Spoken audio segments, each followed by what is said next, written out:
They called her the abandoned woman, divorced, disgraced, kicked out of her home by her own parents with only a suitcase. In Redstone Hollow, no one welcomed her. No one saw her as a human being.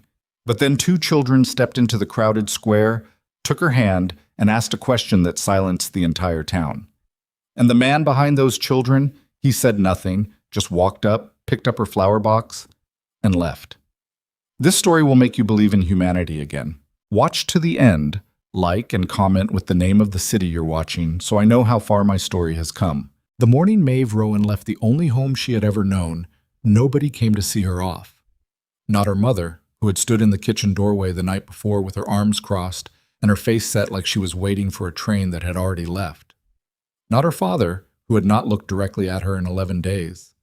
Not since the papers were signed and the news spread through their small community the way fire moves through dry grass, fast, indiscriminate, burning everything it touched.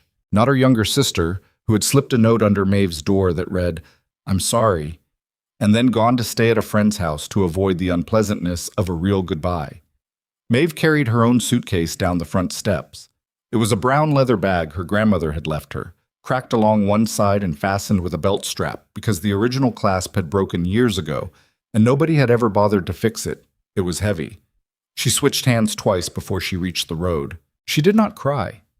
She had already used up most of her tears in the weeks before, in the lawyer's office, in the church parking lot, in the bathroom of the house she had shared with a man named Douglas Rowan for 4 years before he decided she was more trouble than she was worth. Crying now felt like spending money she didn't have on something she couldn't afford. The stage came through at 8 in the morning. She was the only passenger boarding from that stop. Redstone Hollow was 3 days east and 200 miles from everything she had ever known. She had chosen it for exactly that reason. She had opened a territorial map, found the town with no personal association, no history, no one who might know her face or her name or what Douglas had said about her in the months after the marriage collapsed. The judge had believed him. Most people did. He was charming in the way that some men are charming, which is to say completely and without visible effort, and Maeve had made the mistake of being too honest in rooms where honesty was treated as evidence of guilt. She watched the landscape change through the stage window. Rolling hills gave way to flat grassland, then to rougher country. Dry creek beds, red rock formations, stands of juniper that looked wind-beaten and stubborn. It was the kind of country that made no promises. She told herself that was fine. Redstone Hollow announced itself with a water tower and a smell of horses. The main street was wide enough for 2 wagons to pass each other with room to argue, and the buildings along it were the kind of practical ugly that frontier construction tends to produce. Raw lumber, mismatched windows, signs painted in a hurry. A mercantile. A livery stable. A saloon with its shutters still closed at midday. A small building that claimed to be a hotel and probably wasn't. Not by any definition Maeve would have recognized from her previous life. She stepped down from the stage and stood on the boardwalk with her suitcase and looked at the town. The town looked back. It was a Thursday, which meant the market was running. Stalls set up along the south end of the main street, women moving between them with baskets, men clustered near the livestock pens. A few people had stopped to see who had come in on the stage. This was natural. New arrivals were news in small places. Maeve understood that. What she had not fully prepared herself for was the quality of the attention, the way it moved from curious to assessing in seconds, the way 2 women near the dry goods store leaned toward each other without moving their eyes from her. She had not said a word yet. She had not done anything. She was standing on a boardwalk holding a cracked suitcase, and already something had been decided about her. Maeve straightened her back, picked up her bag, and walked toward the hotel. The man behind the front desk was heavy-set and wore a collar that was slightly too tight for his neck. He looked at her the way people look at unexpected weather, with suspicion and mild annoyance. "Room," Maeve said. "I need a room. I don't know for how long yet." "You alone?" he asked. "Yes." He made a sound that was not quite a word. "We don't usually take single women without a reference. Who do you know in town?" "Nobody," she said. "I just arrived." "Then I can't help you." He said it without apparent regret. "Policy." She looked at him for a moment. "Is that written down somewhere?" "It's policy." He he repeated, as if repetition were the same as an answer. She picked up her bag and left. The boarding house at the far end of the street had a sign in the window, hand-lettered in faded ink, "Rooms for respectable persons." The woman who answered the door was somewhere in her 60s, with a face that looked like it had seen everything and found most of it disappointing. She listened to Maeve's request, looked her up and down once, and said, "You married?" "Divorced," Maeve said. The door closed. She stood there in the afternoon heat with her suitcase and realized, with a clarity that felt almost physical, that she had made a terrible miscalculation. She had thought that starting over would simply mean starting, that no one knowing her would be the same as no one having opinions about her, that distance from the past was the same thing as freedom from it. She had been wrong about all of that. The widow's name was Ruth Callan, and Maeve found her by accident. She had walked to the south end of town where the market stalls were beginning to pack up for the day, not because she had any plan, but because movement felt better than standing still. She was trying to think. She had a little money, not much, but some, the remnant of a small inheritance she had kept in her own name throughout the marriage because her grandmother had told her, with the seriousness of someone who had learned the hard way, to always keep something that was only hers. It would last her a few weeks if she was careful. What she would do after that was a problem she could not yet see the shape of. Ruth Callan was sitting outside a small house on the market's edge, in a chair that had been dragged out to catch the late afternoon shade. She was shelling peas into a bowl, moving with the unhurried efficiency of someone who had done this 10,000 times. A rose garden stretched behind her along the fence line, a catastrophic rose garden, overgrown and half-wild, with canes reaching into each other at conflicting angles and more dead wood than living, but alive enough that some of the blooms had opened anyway, pink and stubborn among the chaos. Maeve stopped because of the roses. She wasn't sure why exactly. Maybe because they were the first beautiful thing she had seen since getting off the stage. "You're the woman from the stage," Ruth said, without looking up from her peas. "Yes." "They turn you away at the hotel?" "Yes." "The Hargrove boarding house, too, I'd guess." Ruth finally looked up. Her eyes were pale gray and direct. "Sit down if you want. I've got more peas than I can shell by dark." Maeve sat down on the porch step. Ruth handed her a bowl. They worked in silence for a few minutes. It was the first silence that hadn't felt hostile since Maeve had arrived. "You got anywhere to sleep tonight?" Ruth asked. "Not yet. There's a room off the back. Used to be my daughter's. She's been in Denver 3 years now and doesn't seem to be coming back." Ruth paused. "It's small. The window sticks. I can't do much about the rent because I don't have much use for money at my age, but I'd expect you to do some work around the place." "I can do that," Maeve said. She was careful to keep her voice even. "I heard what people were saying when you came through," Ruth said. "I want you to know I don't put much weight on town talk. Never have. People here decide things fast and change their minds slow. It's a problem with small places." She cracked a pea pod and tilted the peas into the bowl. "What's your name?" "Maeve. Maeve Rowan." "Ruth Callan. The room will be ready tomorrow. Tonight you can sleep on the couch." Maeve looked at the rose garden. The beautiful, ruined, still-blooming rose garden. "Your roses need work," she said. Ruth made a short sound that might have been a laugh. "Everything around here needs work." She had the room by Friday and was at the market by the following Monday, with a wooden crate she had borrowed from Ruth and the first dozen roses she had cut from the garden that morning.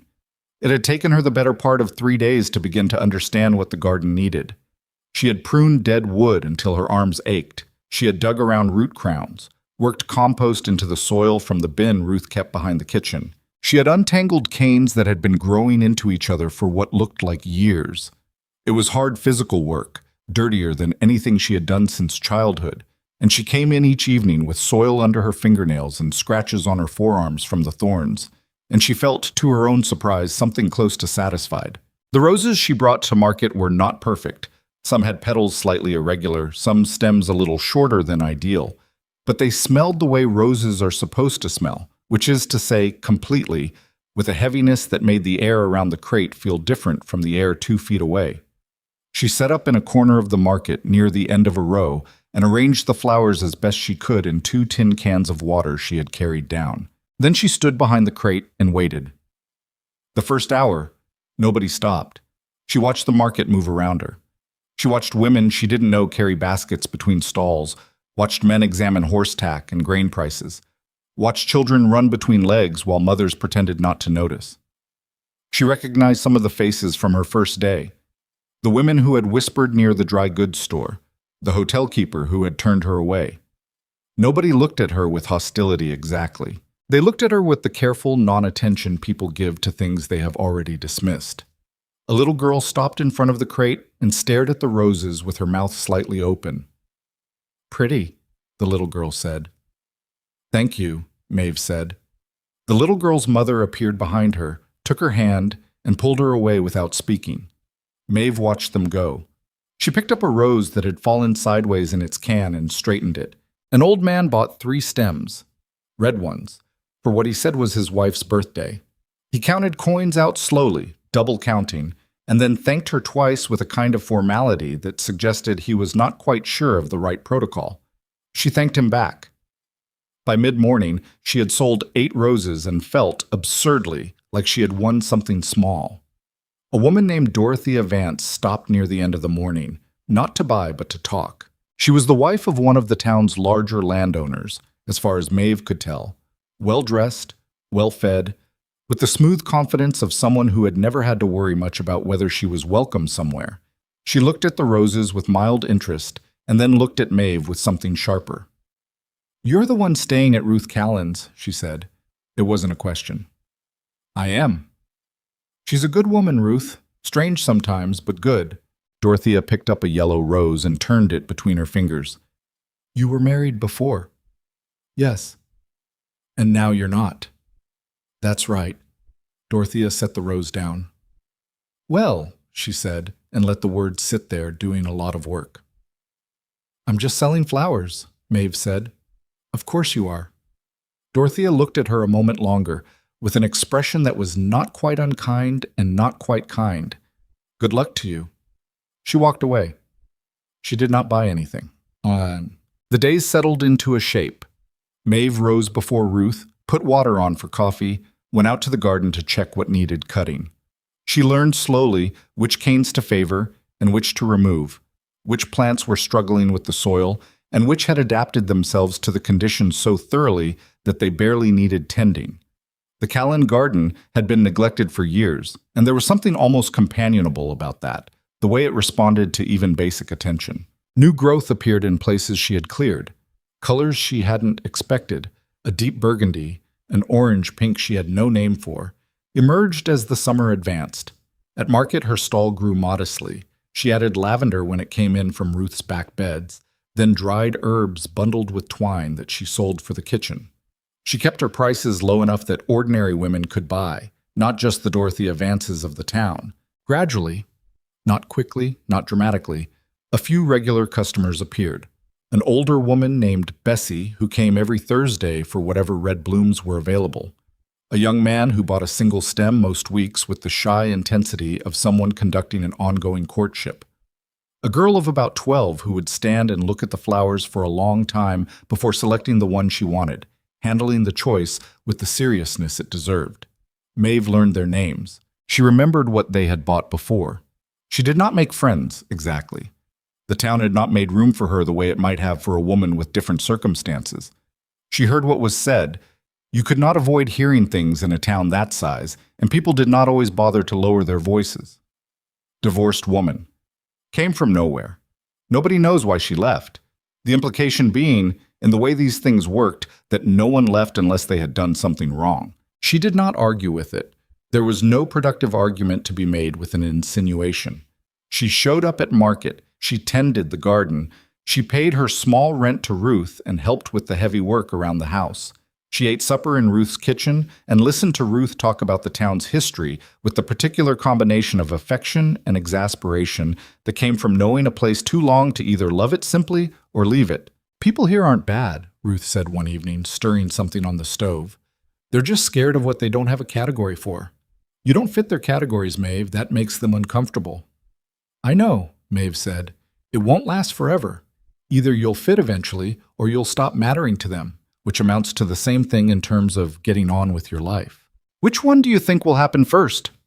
Ruth turned from the stove with the wooden spoon in her hand and considered the question seriously. Depends on whether something changes, she said. Things here don't change unless something makes them. Though the Cross Ranch was 2 miles east of town on the lower slope of the ridge, and Gideon Cross was not a man who came to market regularly. He had a housekeeper who did the household buying, a capable old woman named Frances who was organized and efficient and had strong opinions about everything. But Frances had a sister visiting from back east, and on the second Thursday of August, Gideon came to market himself with his daughters. Maeve had heard of him before she saw him. In a town the size of Redstone Hollow, everyone knew the main actors. Gideon Cross, rancher, widower, father of twin girls who were 7 years old and had been without their mother for 2 years. The wife, Claire was her name, though people said it carefully, in the way you say the name of the dead when you knew them, had died in the second winter after the girls were born, not from any dramatic cause, but from a fever that had held on too long and taken her too far down before the doctor could turn it. Gideon had raised the twins alone since then, with Frances's help, and by all accounts, he had done it with the grim determination of a man who had decided that grief was a private country and he intended to keep it that way. He was taller than she expected. That was the first thing she noticed, the way he stood above the general crowd in a way that was not quite imposing, but made him easy to locate. Dark hair going slightly gray at the temples. A face that looked like it had decided early on to give away as little information as possible. The girls ran ahead of him. That was the second thing she noticed, that even here, in public, they ran. The way children run when they are comfortable enough in a space to stop performing stillness. They were identical in the way twins sometimes are, not perfectly but convincingly, with the same light brown hair pulled back in braids that had come slightly loose, the same dusty boots, the same alert dark eyes. They stopped at her stall without apparent intention, the way children stop at anything colorful. "Oh," said one of them. The other leaned over the crate, not touching, just looking. "They smell really good," she said. She looked up at Maeve. "What are they all called?" "Different names," Maeve said. "This one's a damask. That's one of the oldest kinds. That pink one there is a bourbon. The yellow ones don't have a name I know, they're just from a garden." "Do they grow in the ground?" the first girl asked. "Like regular ground?" "Yes. You have to tend them, though. They need work." "Papa doesn't have flowers," the second one said, with the direct informational quality of children who have not yet learned that all observations need a purpose. "He says they're extra." "Lucy," said a voice behind them. Gideon Cross had arrived at the stall. He looked at the roses with a brief, unreadable expression, then at Maeve with the same quality of attention. "They're not bothering you," he said. It came out more as a statement than a question. "Not at all," Maeve said. "They were asking about the roses." The other girl, Clara, Maeve would learn, was holding a stem now, having picked it up while the adults talked. She held it carefully, the way children hold fragile things when they know they are borrowing beauty. "Put it back," Gideon said. "It's all right," Maeve said. She looked at Clara. "You can smell it if you want." Clara brought it to her nose. Her eyes closed for a moment. She looked in that moment very young and very private. "How much?" Gideon asked. 5 cents for a stem, 25 for a half dozen. He reached into his pocket without apparent enthusiasm and produced a coin. He set it on the edge of the crate. "For the one she's holding." "You could take 2 for a dime," Maeve said. He looked at her. Something passed across his face that she couldn't read. "Fine," he said. He added another coin. She wrapped 2 stems in the brown paper she used, tied them with a short length of twine, and handed the bundle to Clara, who received it like something important. "Thank you," Clara said. "You're welcome," Maeve said. Gideon Cross nodded once in her direction. Not quite a bow, not quite a dismissal, something in between, and moved on, his daughters falling into step behind him with their small paper-wrapped bundle of roses held like a lamp. Maeve watched them go. She watched until they disappeared around the corner of the feed store, Gideon's height making him visible a moment after the girls had gone. She rearranged the remaining stems in their tins. The morning was warm. The market noise moved around her like water. She had sold more roses than she expected, and her coin purse was heavier than it had been. She counted it later, back at Ruth's kitchen, spreading the coins on the table and tallying them twice because she did not quite believe the first number. "Good day?" Ruth asked from the doorway. "Better than usual," Maeve said. Ruth looked at the coins and nodded. Good, she said. Just that. As if good things happening to Maeve were a natural development that required no further comment. Maeve gathered the coins back into the purse. She tied it closed and set it on the shelf above the stove where she kept it, and she stood there for a moment looking out the window at the rose garden, where the evening light was turning the blooms a color she didn't have a name for. She thought about a 7-year-old girl lifting a rose to her face and closing her eyes. She thought about a man who had said his daughter's flowers were extra and had then paid a dime for 2 stems without being asked twice. Outside, a dry wind moved through the canes, and the roses bent with it and straightened again, the way things do when they are rooted well enough to give without breaking. The twins came back the following Thursday. Maeve saw them before they saw her. Or rather, she saw the braids first, 2 sets of them, coming loose in the same places as the week before, suggesting that whoever did their hair in the morning did it with efficiency rather than patience. They were moving fast, ahead of a woman Maeve didn't recognize, a solid, gray-haired woman in a practical apron who was carrying a market basket and looking at a list and not particularly at the girls. Lucy reached the stall first. She put both hands on the edge of the crate and looked at the flowers with the focused attention of someone conducting an inspection. "You're here again," she said. "I'm here every Thursday," Maeve said. Clara arrived a step behind, slightly more cautious, stopping at the side rather than the front. "We asked Frances if we could come see you," she said. "She said we could as long as we stayed where she could see us." Maeve glanced at the gray-haired woman who had stopped at the grain stall 2 down and appeared to be in a disagreement about pricing. "Frances is your housekeeper?" Maeve asked. "She's been with us forever," Lucy said, with the authority of a child who considers 7 years to constitute forever. "She makes good biscuits, but she doesn't like messes." "Most people don't." "Do you like messes?" Maeve considered this seriously. "I like gardens, and gardens are basically organized messes. So I suppose it depends on the mess." Clara smiled. It was a careful smile, the kind that comes out slowly, as if the owner isn't entirely sure it's safe to commit to. "Our mama had a garden," she said. "Before." "Before she died?" Lucy added, with the flat directness children sometimes employ around adult grief. Not to be cruel, but because they have not yet learned to treat death as a word that needs cushioning. "I know," Maeve said quietly. "I'm sorry about your mama." Neither girl responded to that immediately. Clara looked at the roses. Lucy picked up a stem, a pale pink one, and turned it carefully, avoiding the thorns. "These are the same kind as last week?" Clara asked. "Similar. This one's called a centifolia. See how many petals it has? You can count them if you want. There are so many they fold in on each other." Clara leaned close and began counting under her breath, gave up around 15 and looked up with a half grin. "There's too many." "That's the point, I think." Frances appeared at Maeve's elbow, basket on her arm, list folded in one hand. She looked at Maeve with the assessing attention of someone who has managed a household long enough to form opinions about people quickly and doesn't find the habit worth apologizing for. "They're not causing trouble?" Frances asked. "No trouble at all." Frances looked at the stall, at the arrangement, the tins of water, the small handwritten signs. She picked up a bundle of lavender, smelled it, set it down. "How much for the lavender?" 3 cents a bundle, 2 for 5. "I'll take 2. Frances counted coins into Maeve's palm with the precision of someone who did not enjoy imprecision. "They talk about you, these two, since last week." She said it as neutral information, no inflection attached. "I hope nothing bad," Maeve said. "They said your flowers smelled like somewhere else."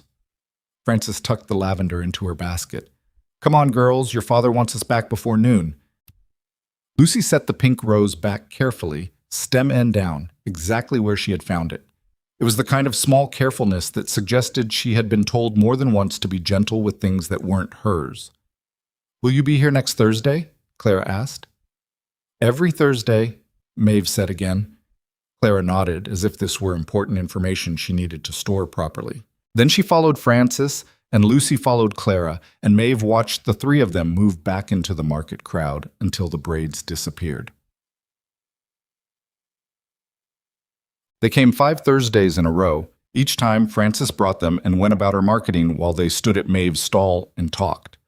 The conversations were the particular kind you have with children who are both curious and slightly cautious, looping, unpredictable, full of questions that came from nowhere and landed somewhere unexpected. They asked her where she had come from. They asked why she sold flowers instead of something else. They asked if she had ever ridden a horse and seemed genuinely disappointed when she said she had. A little, but not well. "We have horses," Lucy said on the third Thursday. "Papa lets us ride in the paddock. Not on the trail yet because we're still learning." "That sounds about right for learning," Maeve said. "Do you want to learn better?" Clara asked. "Horseback riding?" "Yes. Papa could teach you. He's good at it." Maeve kept her face neutral. "Your father probably has enough to do without teaching flower sellers how to ride." "He's not that busy," Lucy said with the serene confidence of someone who has never managed a cattle ranch. "Lucy," Clara said, with a tone that was a precise imitation of an adult correcting someone, which made Maeve press her lips together to keep from smiling. She let the subject change, and it changed the way subjects always did with those two. Abruptly, completely, moving to something about a dog they had seen on the road or a bird that had gotten into the kitchen. But the image stayed with her after they left, just briefly, the twins describing a man she barely knew with the easy certainty of people who loved him and couldn't imagine why anyone else wouldn't. She knew almost nothing about Gideon Cross beyond what the town had offered in small pieces. She knew he had been married young and been widowed younger. She knew he ran a cattle operation of modest but real size, that he was competent in the particular way frontiermen measured competence.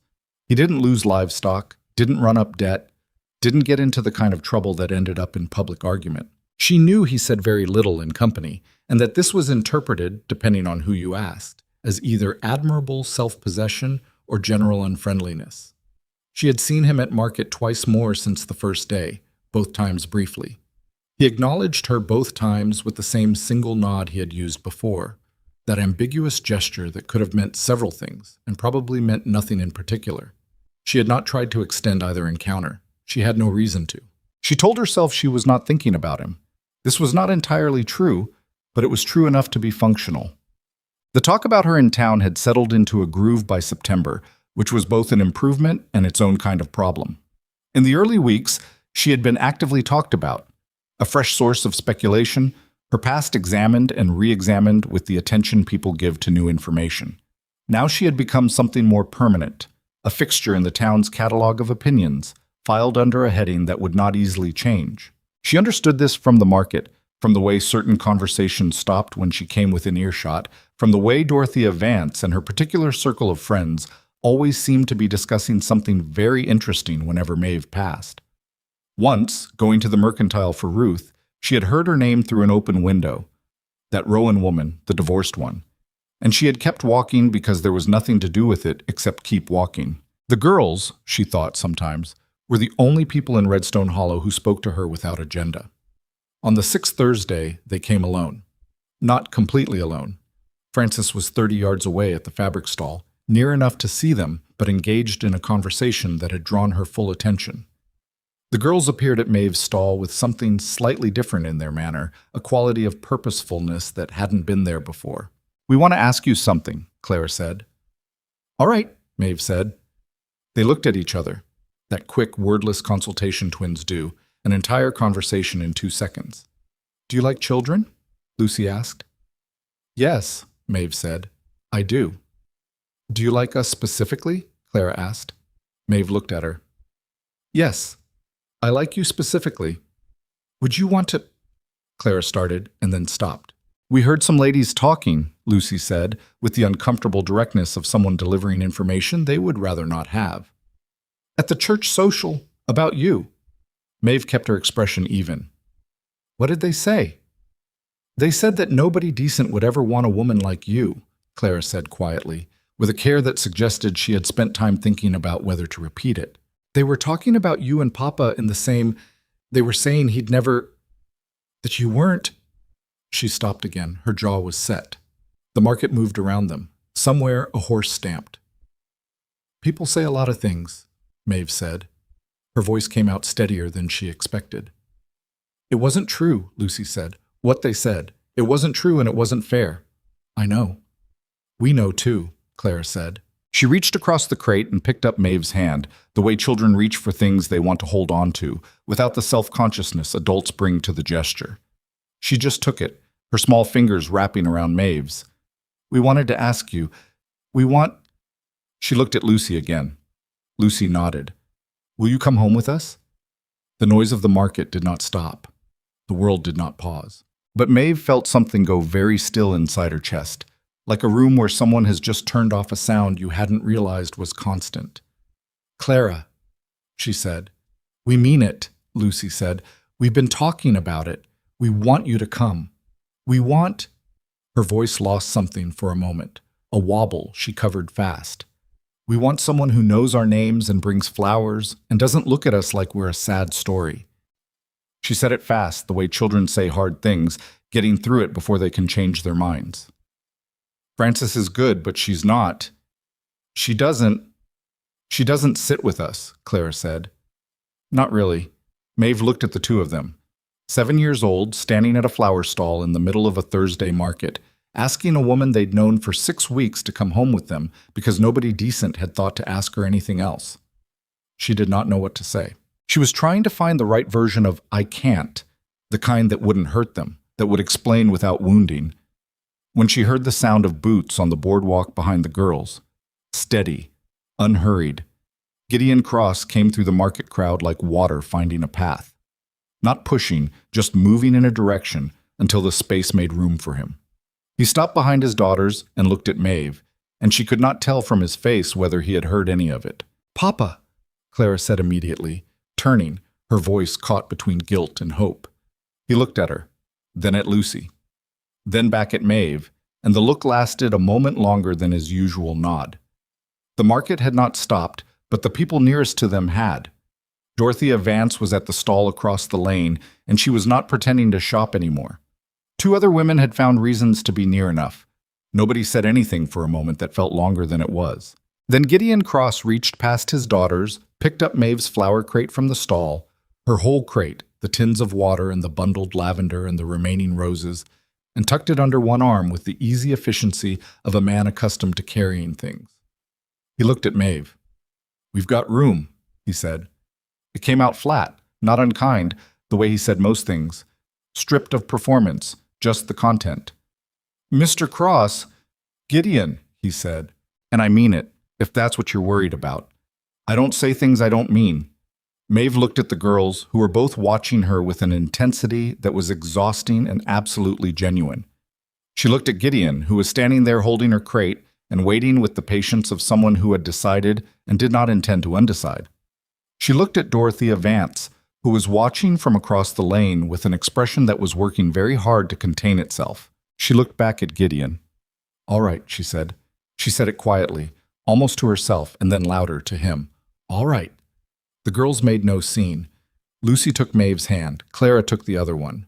They walked out of the market stall together, past Dorothea Vance and her carefully contained expression, past the feed store and the woman from the boarding house and the hotel keeper who had told her it was policy. Past all of it, with Gideon Cross carrying her flowers and his daughters on either side of her, and the whole visible length of Redstone Hollow's main street watching. The ranch was 2 miles out, as she had heard, and the ride there in Gideon's wagon was quiet in the way that most things involving Gideon Cross seemed to be quiet. The girls rode in the back with the crate and conducted a low, rapid conversation between themselves. Maeve sat on the bench beside Gideon and watched the road. After about a mile, she said, "You heard what they asked me." "Some of it," he said. "You didn't have to do what you did." "I know. You're going to have opinions coming at you from every direction now." He kept his eyes on the road. "People have opinions. They generally survive them." She looked at the side of his face, which gave nothing away. "Do you actually want me at your ranch? Or did you just— Was that because of the girls?" He was quiet for a moment. The horses moved. "It was because of the girls," he said, "and because I've watched you at that market every Thursday for 6 weeks, and nobody in that town has treated you the way they should, and I've got more room than I'm using and 2 daughters who need someone steadier than what they've had." He paused. "And because I've been meaning to ask you something, and I didn't know how to do it without it sounding like something else." "What's something else?" Like I was offering you charity. He said it with a slight tension around the jaw, like the word itself was uncomfortable. I'm not. I'd expect you to work. I can't pay much, but you'd have a proper room and meals and whatever the garden grows. What would you expect me to do? Help with the girls, help with the house. Ruth's garden is fine, but it's not. There's land at the ranch that's just sitting. If you wanted to grow flowers there, sell more at market, you could. Whatever you brought in would be yours. Maeve folded her hands in her lap. The wagon wheels ground over a dry rut. This isn't a charity arrangement, he said again, quieter. I want to be clear about that. You've been clear, she said. She looked at the ridge coming up ahead, the way the afternoon light was sitting on it, orange and flat, and thought about Ruth's small room with the window that stuck, and the market corner where she had stood for 6 weeks with people looking past her. She thought about Clara's hand around hers. All right, she said for the second time that day. The ranch came into view around the bend. A long, low house, wood and stone, with a wide porch and a barn further back, and a paddock fence she could see the horses moving in.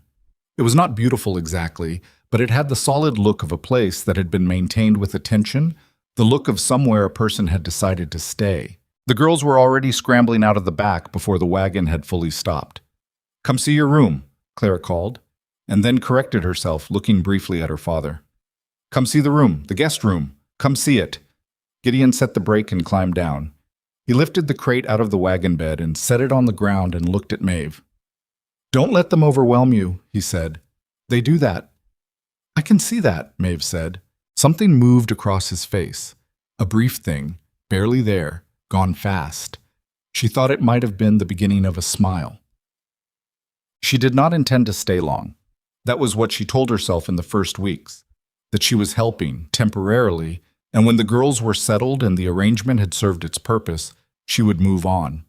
She told Ruth this when she went back to collect her things, and Ruth listened with the expression she wore when she thought something was foolish but had decided not to say so directly. You could leave your name on the room, Ruth said, in case. I don't think that'll be necessary. No, Ruth said, probably not. She handed Maeve a cutting from the bourbon rose, the deep pink one, wrapped in damp cloth. For the ranch garden, if it takes.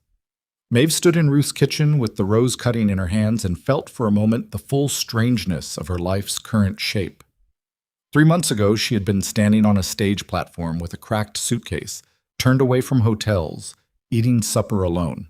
Now she was taking rose cuttings to a ranch she hadn't known existed in August. Thank you, she said, meaning more than the cutting. Go on, Ruth said. Come for supper Thursday after market. Don't be a stranger. The drive back to the ranch, she sat with the cutting in her lap and watched the country move past.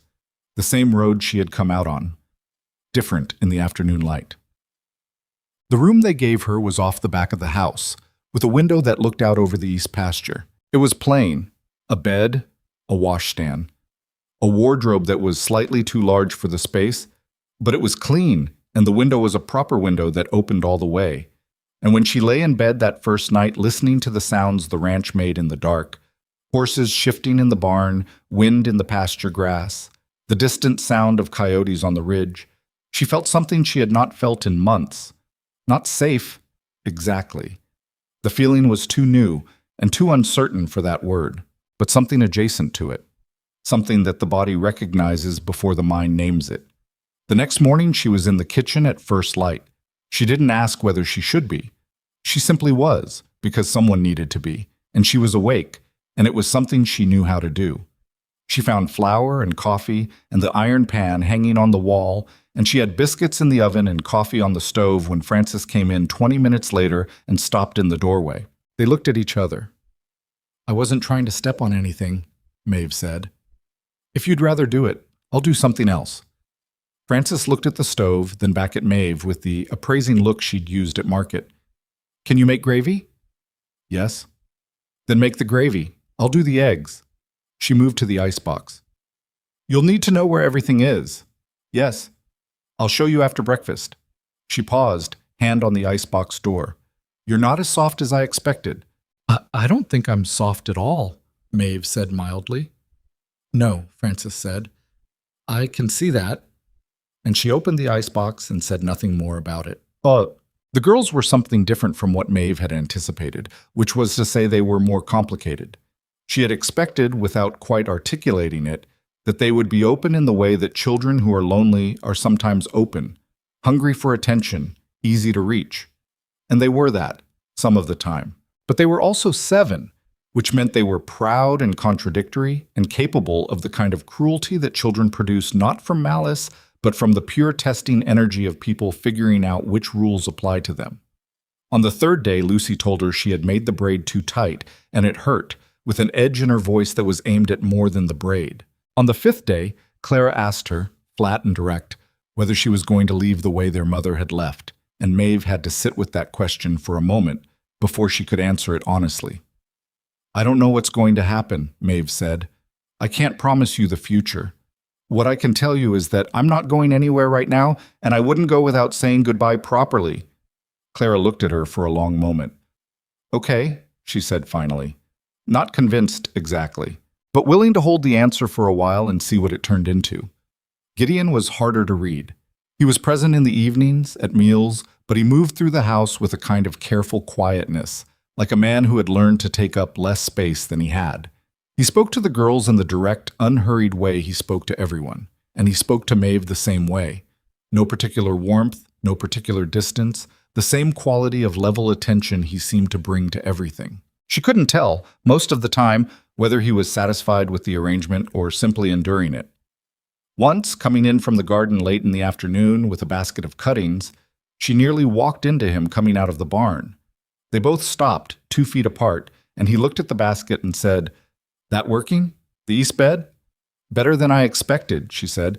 "The soil's deeper there than it looked. If I amend it through fall, it should be ready to plant properly in spring." He looked at the basket. "Claire tried to grow things," he said. "She wasn't patient enough for it." He said it plainly, no particular grief in the tone, just information. "You need patience and you need stubbornness," Maeve said. "They're not the same thing." He looked at her. That brief almost thing moved across his face again. "No," he said, "they're not." He went past her into the barn. She went inside with her basket.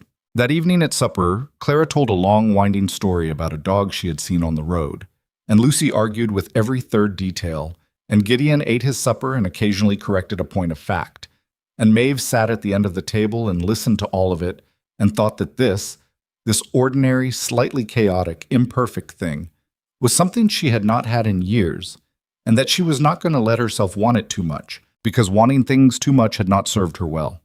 But she sat there, and she listened, and the lamp threw warm light across the table, and outside the window the first stars were coming in over the ridge, and the biscuits were a little overdone on the bottom, but nobody had said so. She passed the butter when Lucy asked for it and thought, "Not yet, don't call it anything yet." But she sat there, and she did not leave. October came in cold and fast, the way it does in high country, stripping the cottonwoods along the creek down to bare bone in less than a week. The pasture grass went dry and pale. The mornings had a bite to them that made the horses restless in the paddock, circling and blowing clouds of breath into the cold air, while the girls stood at the fence and watched them with their coats pulled tight. Maeve had been at the ranch 6 weeks by the time the first hard frost came, and in those 6 weeks the shape of her days had changed so completely that she sometimes caught herself in the middle of an ordinary task, braiding Clara's hair, or mending the east garden bed, or setting the table for supper, with a strange, slightly vertiginous feeling of someone who has walked a long way in one direction and looked back to find the starting point no longer visible. She had not planned on it happening this way. She had planned, in the careful, self-protective way she had learned to plan things, to remain at the edges, to be useful without being necessary, to fill the practical gaps, the girls' mornings, the kitchen, the garden, without filling anything else. She understood, in the part of her that had survived Douglas and the divorce and the stage ride to a town that didn't want her, that the safest distance from loss was the distance you maintained before anything became worth losing. But children do not respect planned distances. That was the problem with children. Lucy had started coming into the kitchen before breakfast, not for any reason she would name, just appearing on the stool in the corner while Maeve put the coffee on, dragging her socks on the rungs and talking about whatever had occurred to her since waking. It was usually a lot. Lucy's mind ran fast and sideways, and she did not always finish one subject before starting another. But there was a quality to the conversation, the easy, unguarded quality of someone who felt no need to perform, that Maeve found she had been missing without knowing she'd missed it. Clara came differently, always with a purpose. She would appear at the garden with a question she had apparently been waiting to ask for several hours, or at the table with a drawing she held up for examination, waiting for a response with the particular anxious attention of children who have learned not to expect too much and then gone right ahead and expected it anyway. Maeve learned to look at the drawings carefully and find something real to say about them. Not just good or pretty, which Clara could tell was nothing, but something specific.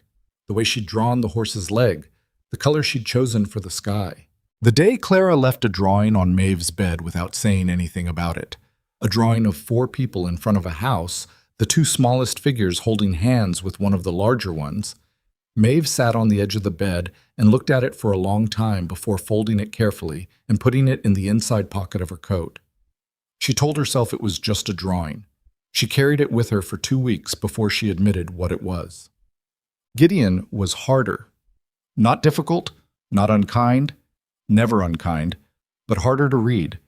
And reading people had become a habit of survival for Maeve, something she did automatically and carefully, the way you watch a sky that has been known to turn bad. With Gideon, there was always the sense of more underneath than the surface allowed. He was not a man who explained himself. He was not a man who offered things easily. But he was consistent, and in Maeve's current accounting of virtues, consistency ranked high. He had started, somewhere in the 4th week, to stay at the supper table after the girls went to bed. Not talking, necessarily. Sometimes they sat at opposite ends of the table with nothing between them but the lamp and the sound of the wind, but not leaving either.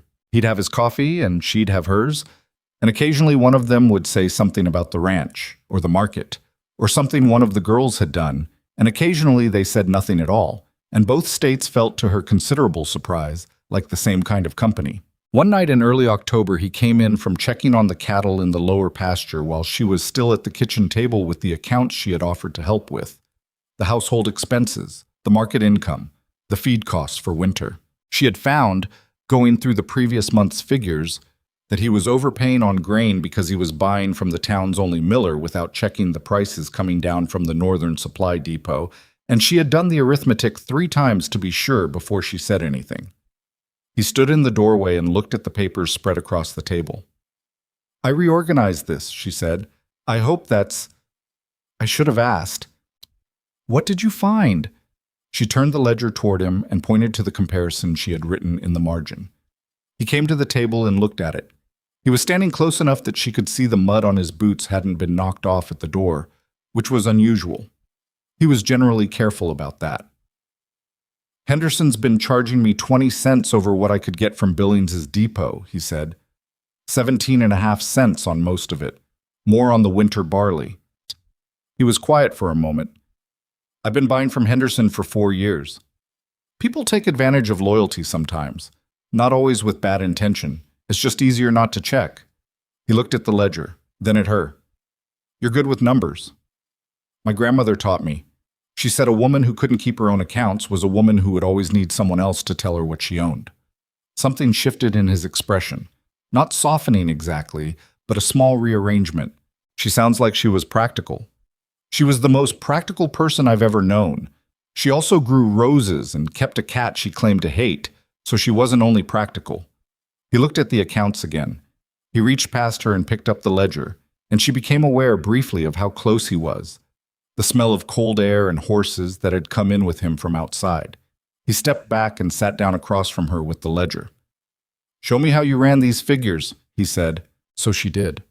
They were at the table an hour past when she had expected to go to bed, and the coffee had gone cold, and at some point she had stopped explaining and they were simply talking about the cost of wintering cattle, about the viability of the East Garden in a dry year, about whether the price of wool was going to recover in the spring market.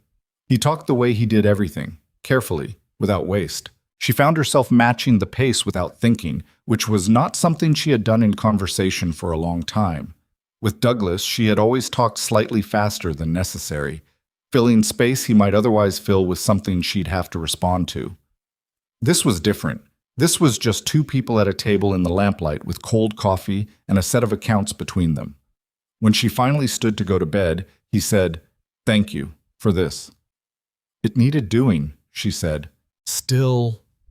He looked at her directly, the way he rarely did for more than a second, that level, still attention. "Thank you." She went to bed and lay on her back in the dark, looking at the ceiling and listening to the wind outside, and told herself, firmly and with considerable seriousness, that she was going to be very careful. She was not careful. That was the truth of it. She was not careful at all. She taught Clara to prune in the third week of October, going out in the morning while Lucy stayed inside drawing and the cold was just beginning to lift off the ground. Clara had asked with the same purposeful approach she used for everything, appearing at the kitchen door in her coat and boots and saying, "You're going to the garden. Can I come?" They spent 2 hours there, side by side, Maeve showing her which cuts to make and why, how to find the dead wood, how to cut at an angle above a butt-eye so water ran off instead of pooling. Clara was not naturally patient. She had her father's economy of movement, but her own urgency underneath. But she was precise when she understood why precision mattered, and she took the pruning shears with a seriousness that Maeve found she had to look away from for a moment. "If you do this right in fall," Maeve said, "the plant puts its energy into the roots instead of keeping dead things alive. Then in spring it comes back stronger." Clara considered this, head tilted. "It sounds mean." "It is, a little, but the plant can't tell the difference between alive and almost dead on its own sometimes. You have to do it for it." "What if you cut the wrong thing?" "Then you cut the wrong thing, and the plant tells you next spring. You just pay attention." Oh, Clara made 2 more cuts, clean and considered. She stepped back and looked at the cane she had pruned. "Is that right?" "That's right." She nodded once, satisfied, and moved to the next plant. On the ride back from the Thursday market the following week, Lucy sat beside Maeve on the wagon bench while Clara rode in the back, and Lucy talked for 35 uninterrupted minutes about a horse she had named Copper, without consulting anyone on the legal status of this naming, and whether Copper might eventually like her enough to let her ride without Francis watching. And Maeve said occasionally, "Probably," or "That takes time," or "Have you asked your father?" And the conversation moved in its Lucy-shaped way from Copper to whether fish could sleep to what the inside of the water tower looked like. "Do you like it here?" Lucy asked, somewhere between the fish and the water tower. "Yes," Maeve said. "More than where you were before?" Maeve thought about that honestly. "More than most places I've been." "Papa likes you here too," Lucy said, with the calm informational tone she used for facts she considered established. "He smiles more. Not a lot, but more." Maeve looked at the road. "People smile more when things are running well." "Maybe," Lucy said. "Or maybe it's you specifically." She delivered this observation with total serenity and then went back to the water tower question. Maeve held the reins and didn't say anything, and in the back of the wagon, Clara was singing something to herself, a half-remembered tune, slightly off-key, and the road went through the low sun and the dry grass of October, and Maeve thought, be careful with this. She was in the East Garden on a Thursday morning when she first saw the woman from the Ridge Road. The wagon came down slow, a good horse, well kept, the kind of rig that signaled money without being ostentatious about it.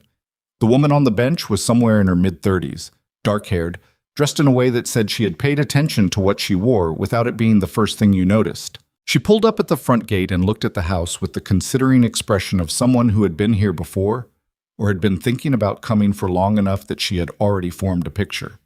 Maeve stayed where she was in the garden, pruning shears in hand, and watched. Francis came out onto the porch. The woman on the wagon said something. Francis's posture changed, not much, but enough. She went inside, and a moment later Gideon came out.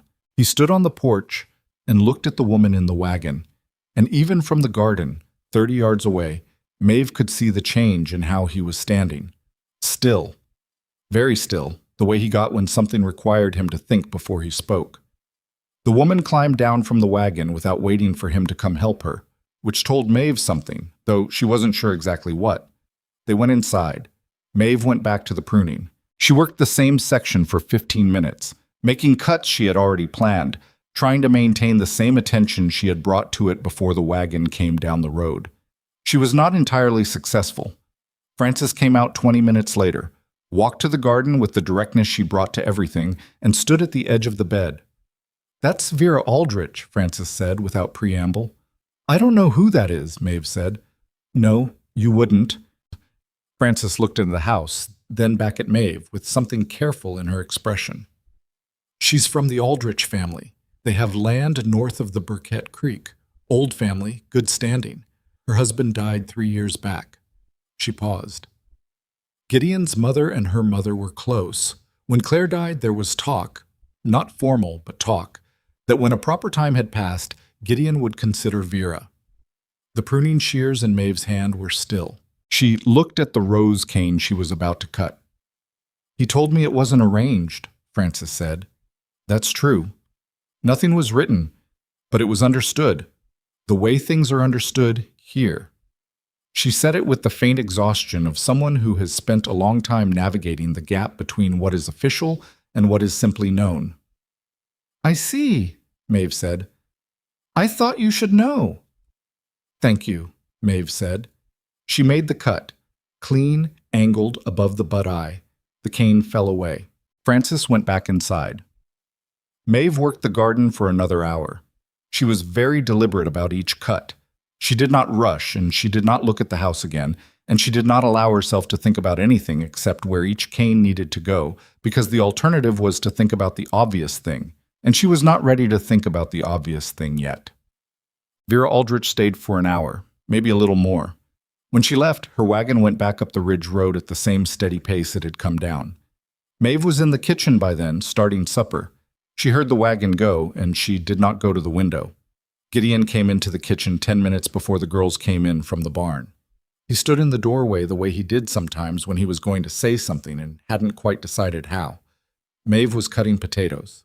She kept cutting. "You saw the wagon," he said. "Yes. That was Vera Aldrich. I know. Frances told me." A pause. "Frances talks," he said, not angry, just observing. "She thought I should know." Maeve set the knife down and looked at him. She was right. I should know. He came into the kitchen and sat at the table, which was not a thing he usually did while she was cooking. He put his hands on the table and looked at them. "There was an understanding," he said, "between families, after Claire. I didn't make any promises, but it was assumed, by people who had a right to assume things, because of history. Your mother's family." "Yes." Maeve picked the knife up and went back to the potatoes. "And now?" "She came to remind me that the year is almost up, the mourning period, by the family's counting." He was quiet. "They're expecting a decision." "What kind of decision?" He looked at her. "Whether I intend to follow through." The kitchen was quiet except for the sound of the knife on the board. Outside, one of the girls was laughing at something. Clara, it sounded like, with that sharp, involuntary laugh she produced when something surprised her into amusement. "She seems capable," Maeve said. "Vera Aldrich, the way she came down that road." "She is capable," Gideon said. "She's a sensible person." "That's a fair thing to say about someone." "Maeve, what did you tell her?" He looked down at his hands again. "That I needed time." She nodded. She finished the potatoes and moved them to the pot. She did not look at him. She was being very careful about where she looked. "That's reasonable," she said. "You should take the time you need." "I'm trying to tell you something," he said, with a slight friction in his voice, the sound of a man who is not accustomed to explaining his interior and is finding it harder than he expected. "I know you are," Maeve said quietly, "but you don't have to. The arrangement here, what I'm doing here, it isn't contingent on—" She stopped, reorganized. "I came here to help with the girls and the house. That stands on its own. Whatever you decide about Vera Aldrich doesn't change that." He looked at her for a long moment. "Is that what you think this is?" She turned and met his eyes. "I don't know what it is," she said. "That's the honest answer. And I think we both know that not knowing that's probably wise, given the situation." She said it as steadily as she could. "You have a family that expects something from you. You have girls who need their life to be stable. Those are real things." He stood up from the table. He stood there for a moment, and she could see him deciding something, and then whatever he had decided, he kept it. He went to the door. "Supper smells good," he said. It was such a plain, inadequate thing to say that it almost broke something in her. She turned back to the stove. 20 minutes, she said. He went out. She stood at the stove and did not move for a moment. Boom. Then she put the lid on the pot and went to wash her hands at the basin, and she was careful not to make it mean anything more than it was. After that, something in the house changed without anyone naming it. It was not dramatic. There was no argument, no sudden coldness. Gideon was the same at the table, the same with the girls, the same in the mornings when they passed in the kitchen, and she handed him his coffee the way she had gotten used to doing. But there was something new underneath the sameness, a restraint that had not been there before, on both sides. A slight formality, like furniture rearranged by an inch in every room, not enough to see but enough to walk into in the dark. Maeve noticed it. She thought Gideon noticed it too. She thought the girls probably noticed it in the way children notice atmospheric things, not understanding exactly, but registering, the way animals register weather. She had begun, in the weeks before Vera Aldrich's wagon came down the road, to let herself be less careful. She had begun, not in any conscious, decided way, but in the small, accumulative way that real things develop. To let herself belong, just a little. To stop treating everything she valued as something she was only borrowing. The drawing in her coat pocket, Lucy's morning stool in the kitchen corner, the smell of the east garden when the frost came off it in the morning. Gideon at the far end of the table with cold coffee, talking about grain prices. She had let herself believe somewhere small and not yet named that this was hers. She should have known better. She had known better. She had told herself to know better every single week since she got off the stage in Redstone Hollow, and she had done it anyway. The human thing, the indefensible, inevitable human thing of wanting to stay somewhere warm once you found it. She could not be angry about Vera Aldrich. That was the terrible part. The woman had done nothing wrong. She was a capable, sensible person who had been waiting for a decision she had a legitimate reason to expect. Gideon had made no promises to Maeve. He had offered her work and a room and the chance to grow things in his east garden, and she had taken all of that and quietly, without permission, built a private life inside it that was entirely her own construction. She had done this before. That was the thought that came at 4 a.m. when sleep wouldn't hold. Not this exact thing, but the structure of it. The way she had believed Douglas, too, had wanted her specifically. Not just the function she performed. Her. And she had been wrong, and the wrongness had cost her everything she had at that time. And here she was, 200 miles and 8 months later, doing the same essential thing with different furniture. In the 3rd week of October, she began, quietly and without announcement, to think about what came next. Keen. She did not decide immediately. She gave herself time to look at it honestly. Not the scared version of the question and not the hopeful version, just the plain version. What was she? In this house? In this arrangement? She was useful. She thought she was, genuinely cared for, in the way Gideon cared for things he valued, which was carefully and without display. She believed that. She was not naive enough to dismiss what she had felt from him in those weeks, or to tell herself it was nothing. But belief was not the same as certainty, and certainty was not the same as safety, and what she understood, what she had learned at great cost, was that you could not wait for other people to decide your worth and then live inside their decision. Douglas had decided her worth, and she had lived inside it until it collapsed. She was not going to do that again. She could not survive doing that again. It came down to a simple, painful arithmetic. If Gideon chose Vera Aldrich, Maeve would have to leave. That was obvious. There was no version of this house where that arrangement worked, no configuration in which she could remain and not be diminished by the staying. And if she was going to have to leave eventually, then leaving now, on her own terms, was better than being left. She had been left before. She remembered exactly what it felt like, and she was not going to let it happen in front of Clara and Lucy, who did not deserve to watch another person they loved walk out of their lives without warning. The decision settled over 2 days, quiet and exhausting and entirely her own. She did not discuss it with anyone. Not Ruth, who she saw on Thursdays and who would have argued. Not Frances, who would have asked too many practical questions. Not the girls, who she could not tell. because telling them would turn her leaving into something that had to be survived rather than simply done. She waited for a morning when Gideon was out early, checking the lower pasture fences. She knew his schedule well enough by now, which was its own small grief. And the girls were in the barn with Frances going over the saddle cleaning that was apparently a weekend ritual. She packed the same brown leather bag she had come to Redstone Hollow with, the cracked one with the belt strap, and she moved through the room with the particular efficiency of someone who has decided not to think too much, because thinking too much would stop her.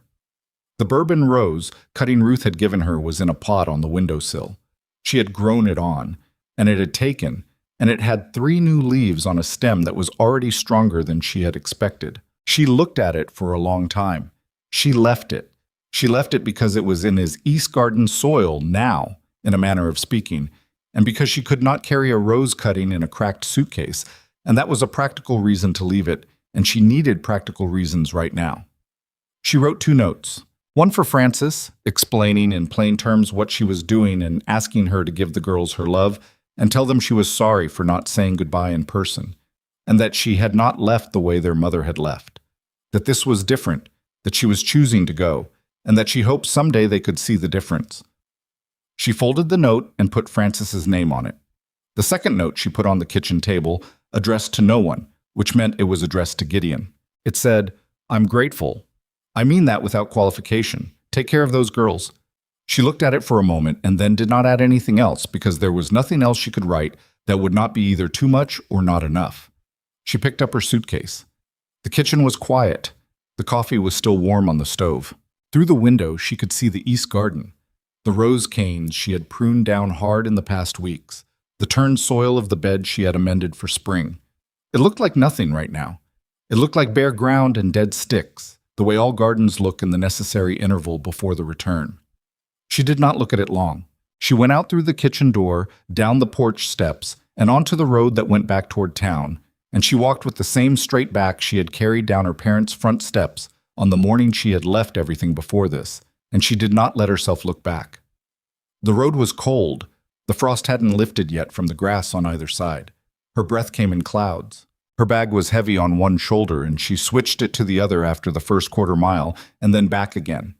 And she kept walking, and the ranch went small behind her, and the ridge came up ahead, and the sky was the particular clean pale blue of autumn mornings in high country. And the world looked, as it had looked on the stage platform 8 months ago, like it was making no promises. She was familiar with that now. She could work with that. She had done it before, and she could do it again.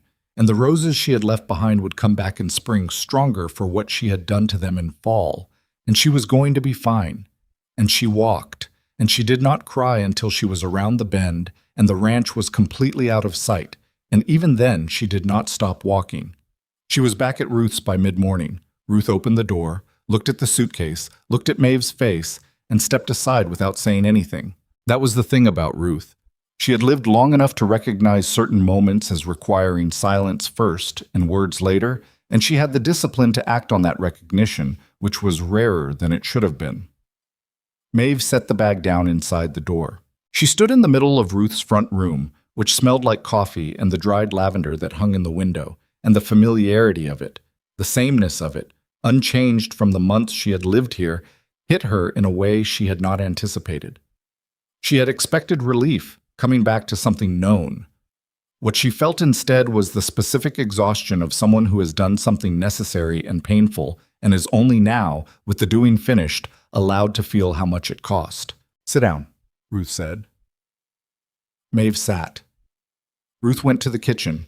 She came back with 2 cups of coffee and sat across from Maeve in the chair she always sat in, the one with the worn armrest on the left side, and she handed a cup over and waited. "I left," Maeve said. "I can see that." There was a woman, Vera Aldrich, from the family north of Burkett Creek. There was an understanding between families that after the mourning year, Gideon would, that she was expected. But she looked at the coffee. "He didn't make me any promises. I want to be clear about that. He didn't say anything that he shouldn't have. It was just—" She stopped. "It was just that you had started to believe something," Ruth said. "Yes. And then you found out there was a prior claim." "Not a claim exactly, an expectation. There's a difference, but it didn't—" It doesn't feel like much of one. Ruth drank her coffee. Outside, the wind was working at the bare branches of the cottonwood in the yard, making them creak. So you left before he could ask you to, Ruth said. Maeve looked at her. That's one way to put it. Is it the accurate way? The silence stretched. A log settled in Ruth's stove. Yes, Maeve said. That's the accurate way. Ruth nodded. She did not offer an opinion on this, which Maeve appreciated because she did not currently have the capacity to defend a decision that she had already made and could not unmake, and was not sure she would change even if she could. She had left to protect herself, and she knew what that was. She was not confused about her own motives, and she was not going to perform uncertainty about it just because someone might find the honesty uncomfortable. Your room's the same, Ruth said eventually. Window still sticks. I know. Garden needs the last of the winter prep. I've been putting it off. I'll do it tomorrow, Maeve said. Ruth stood and picked up her cup. Supper's at 6. Don't bother unpacking everything if you don't feel like it. She went to the kitchen.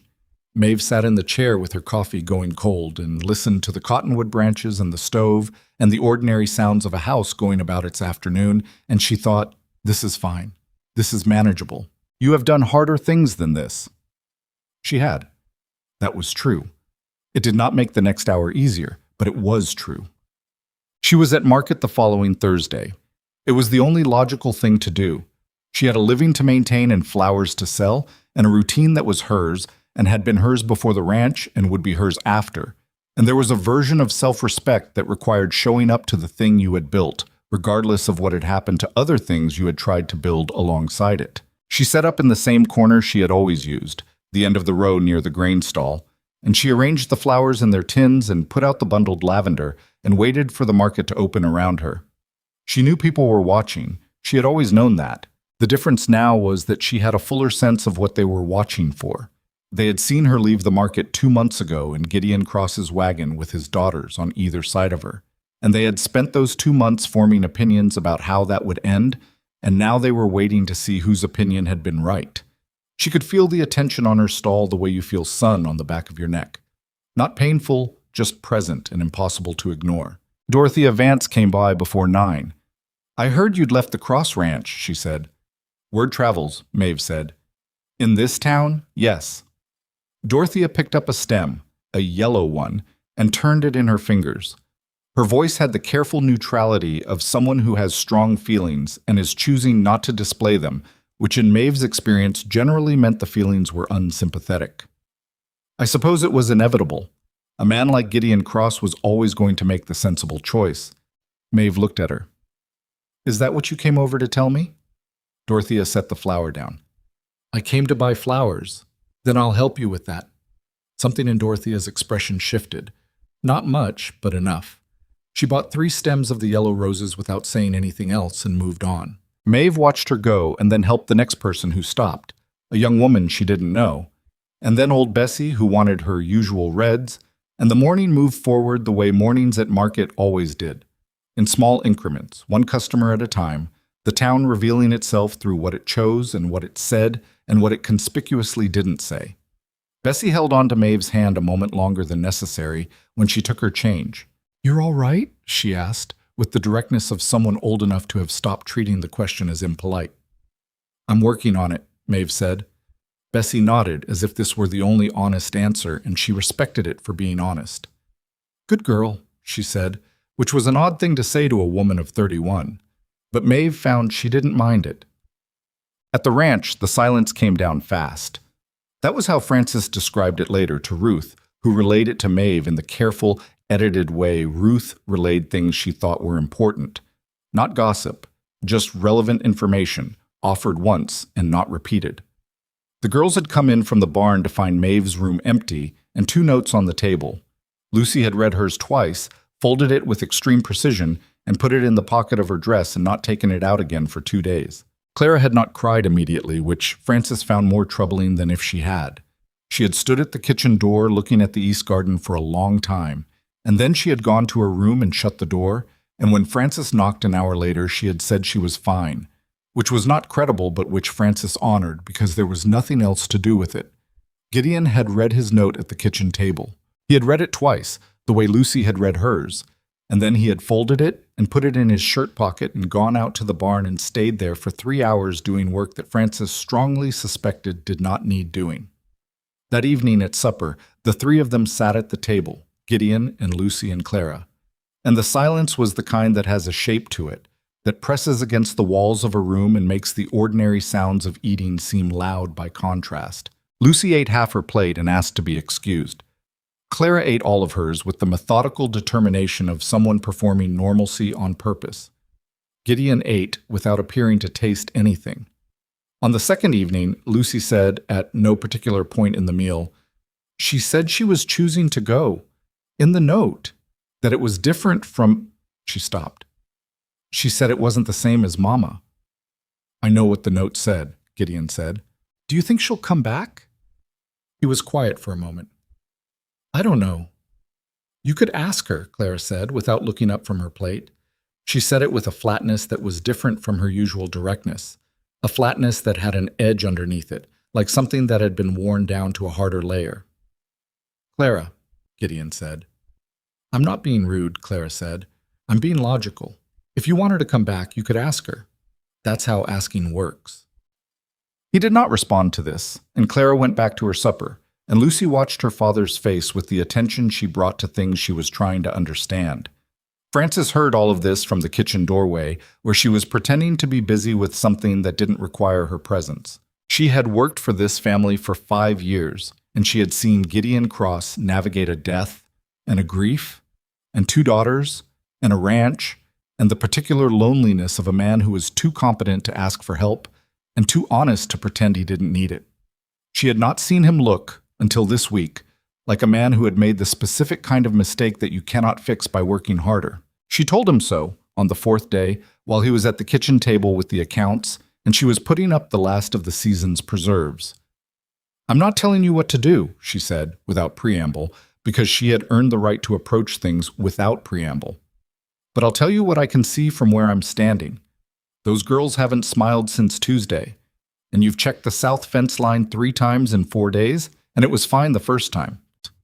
He didn't look up from the accounts. Frances. I'm finishing, she said. She left because she thought she was protecting herself, and maybe she was right to. But the reason she thought she needed protecting is because you didn't tell her she didn't. She set a jar on the shelf with a firm click. That's all I have to say. He was quiet for a long time. The account sat in front of him. The lamp burned. I didn't know how, he said, finally, and it came out with a rawness that Frances had not expected, from a man who did not generally allow rawness in his voice. I know, she said, more gently. You're going to have to figure it out anyway. Maeve had been back at Ruth's for 9 days when Ruth came into the kitchen in the early morning and put a cup of coffee on the table next to where Maeve was sitting with her own cup and said, The Cross Ranch sent a message. Maeve looked at her. Not a note, Ruth said. Frances came herself, yesterday evening while you were already in bed. She didn't want to wake you. Ruth sat down across from her. She said the girls aren't eating properly. She said Gideon has the look of a man who is getting ready to do something and working himself up to it. Getting ready to do what? She didn't say exactly. She said she thought you should know that whatever you're expecting him to do, he's more likely to do the other thing. Maeve looked at her coffee. What does that mean? I think it means he's not going to Vera Aldrich, Ruth said, with the directness of someone who has been patient long enough. The kitchen was quiet. Morning light came through the window at a low, flat angle, the kind of November light that is more gray than gold. He should, Maeve said. She's sensible and capable, and she's a reasonable choice for... Maeve, Ruth said. I'm serious. The families expect it. The girls need stability. Vera Aldrich is... She's not you, Ruth said, and that's the whole problem. She picked up her cup. I'm not telling you what to decide. I'm telling you what Frances came here to tell me, and I'm telling it to you directly because I'm too old to be subtle about important things. Maeve sat with that for a while. She sat with it the way you sit with something you have been trying not to pick up, knowing that once you pick it up, you have to deal with what it weighs. He hasn't said anything, she said. To me. No. He hasn't come.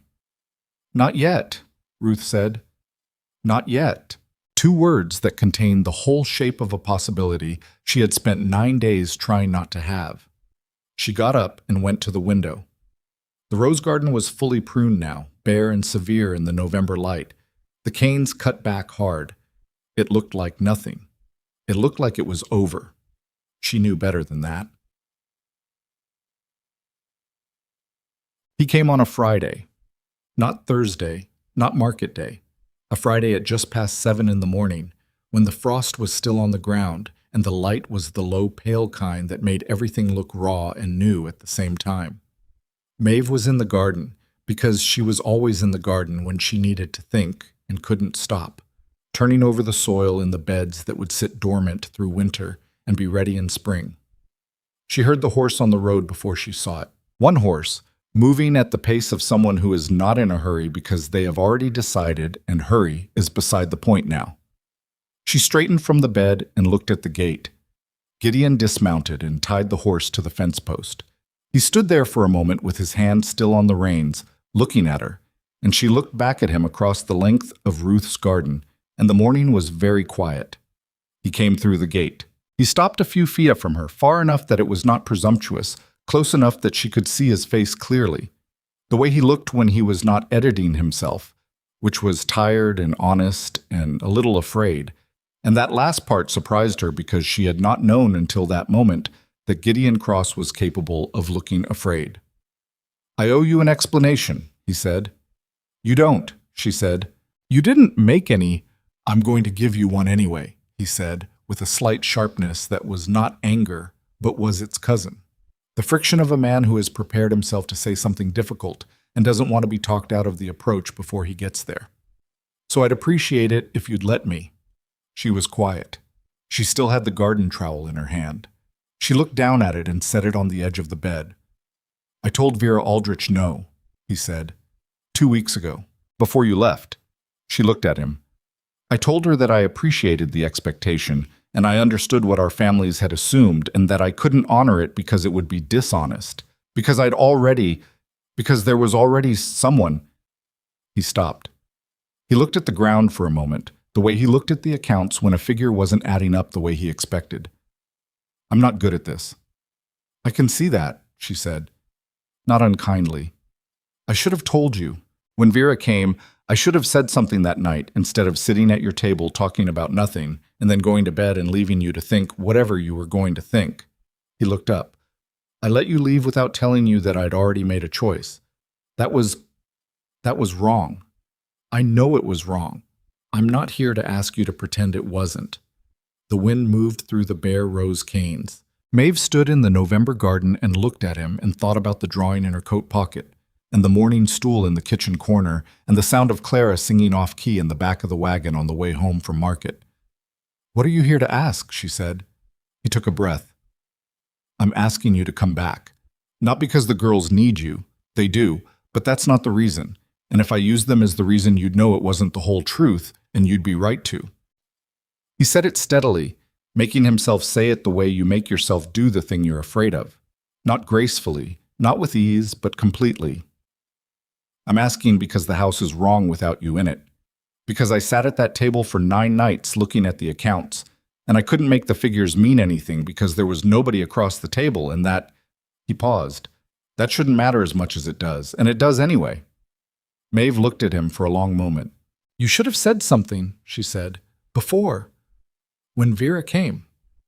"I know. I spent 9 days thinking you were going to choose her. I know that too. I packed my bag and walked 2 miles in the frost and didn't look back, and you let me go." "Yes." No excuse in it, just yes. "Why?" He was quiet for a moment.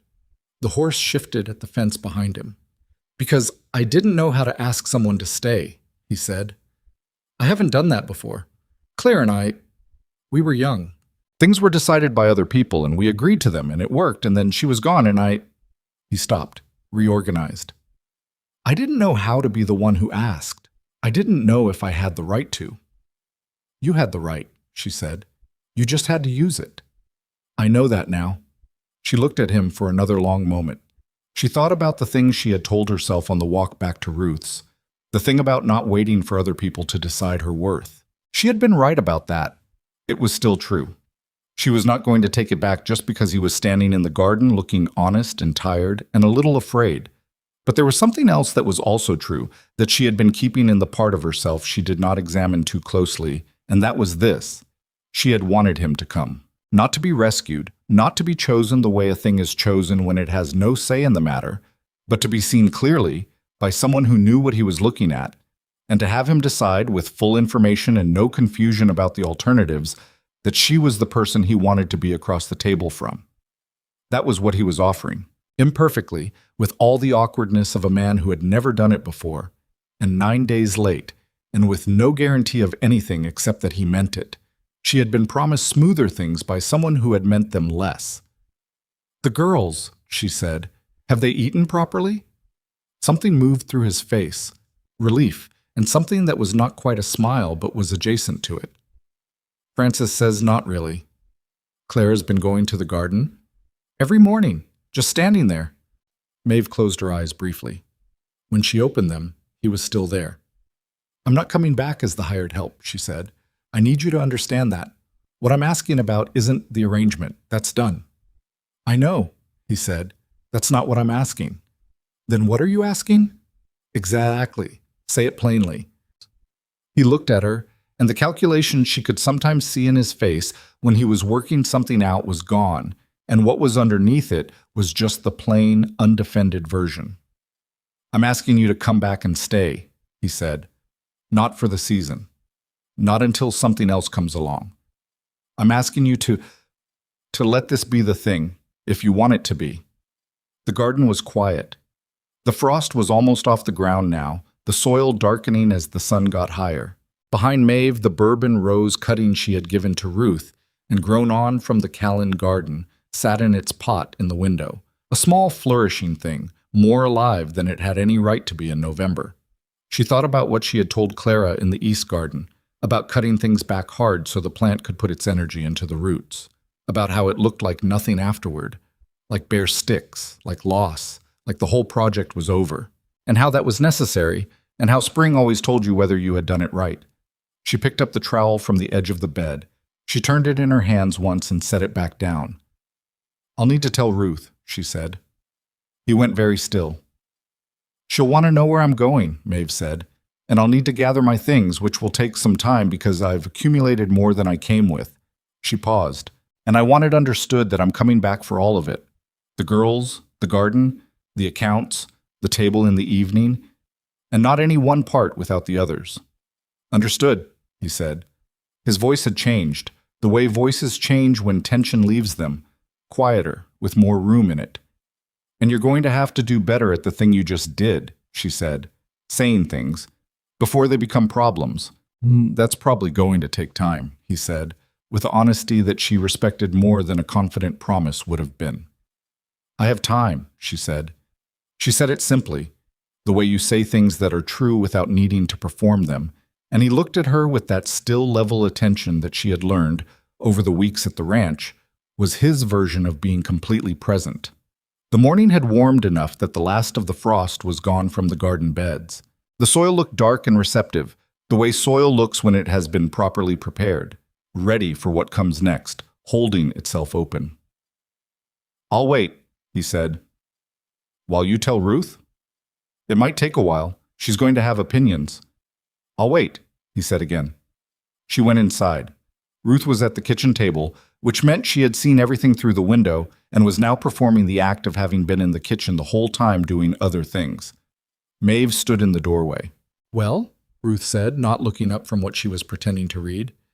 "I'm going back," Maeve said. Ruth turned a page. "I'll keep the room available, in case." "Ruth." "Thank you," Maeve said, "for all of it, from the first night." Ruth looked up then, and her pale gray eyes were direct and clear, and held, for just a moment, something warmer than her usual expression allowed. "You grew good roses," she said, "even in difficult soil." She looked back down at her book. Maeve went to pack her things, and outside the window, Gideon Cross stood at the gate of the Callan garden with his hat in his hands, and the November morning moved around him, and he waited. She was ready in 40 minutes, which was faster than she had expected, because the things that mattered fit into less space than the things that didn't, and she had gotten better at knowing the difference. She came out with her bag and the bourbon rose cutting in its pot, which she carried under one arm, and Ruth stood in the doorway and did not say anything, and did not need to. Gideon took the bag from her without asking, the same way he had taken the flower crate at the market in August. Not to perform helpfulness, but simply because it needed carrying, and he was there, and that was how he did things. They went through the gate. He untied the horse. She looked at the street, at the familiar length of Redstone Hollow's main road, which had judged her and turned her away, and watched her set up a flower stall in a corner and waited to see how she would fail. And she stood there for a moment, in the November light, with a rose cutting under her arm and a cracked suitcase being carried by a man she had walked away from and toward, and was now choosing, clearly and without confusion, to go home with. She climbed up onto the wagon bench. He handed up the rose pot, and she held it in her lap. He climbed up beside her. He picked up the reins. Neither of them said anything for the first quarter mile, which was, she was beginning to understand, a particular form of company that suited them both. The road went east through the dry grass, toward the ridge, toward the ranch that was 2 miles out and visible from the bend in the road where she had rounded the corner 9 days ago, crying without stopping walking. "The east garden," she said after a while. "The beds I prepared. Did anyone turn the soil after I left?" "No," he said. "I'll need to do that before the ground freezes." "All right. And I want to talk about putting in a windbreak on the north side of the paddock. The canes I planted there are getting beaten back every season." "We can talk about it," he said. "Today," she said. "Today," he agreed. She looked at the ridge coming up, the way the morning light sat on it now, higher and cleaner than it had been an hour ago. The horse moved steadily. The wagon wheels found the familiar ruts. She thought, this is not a clean story. It will not be a clean life.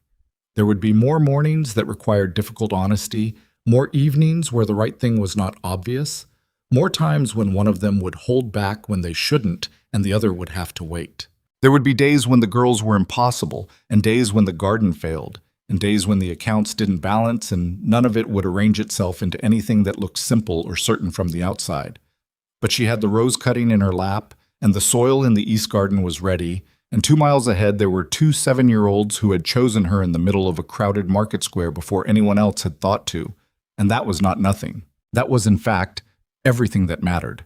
She held the rose pot steady as the wagon went around the bend, and the ranch came into view, low and solid against the ridge, smoke beginning to rise from the kitchen chimney.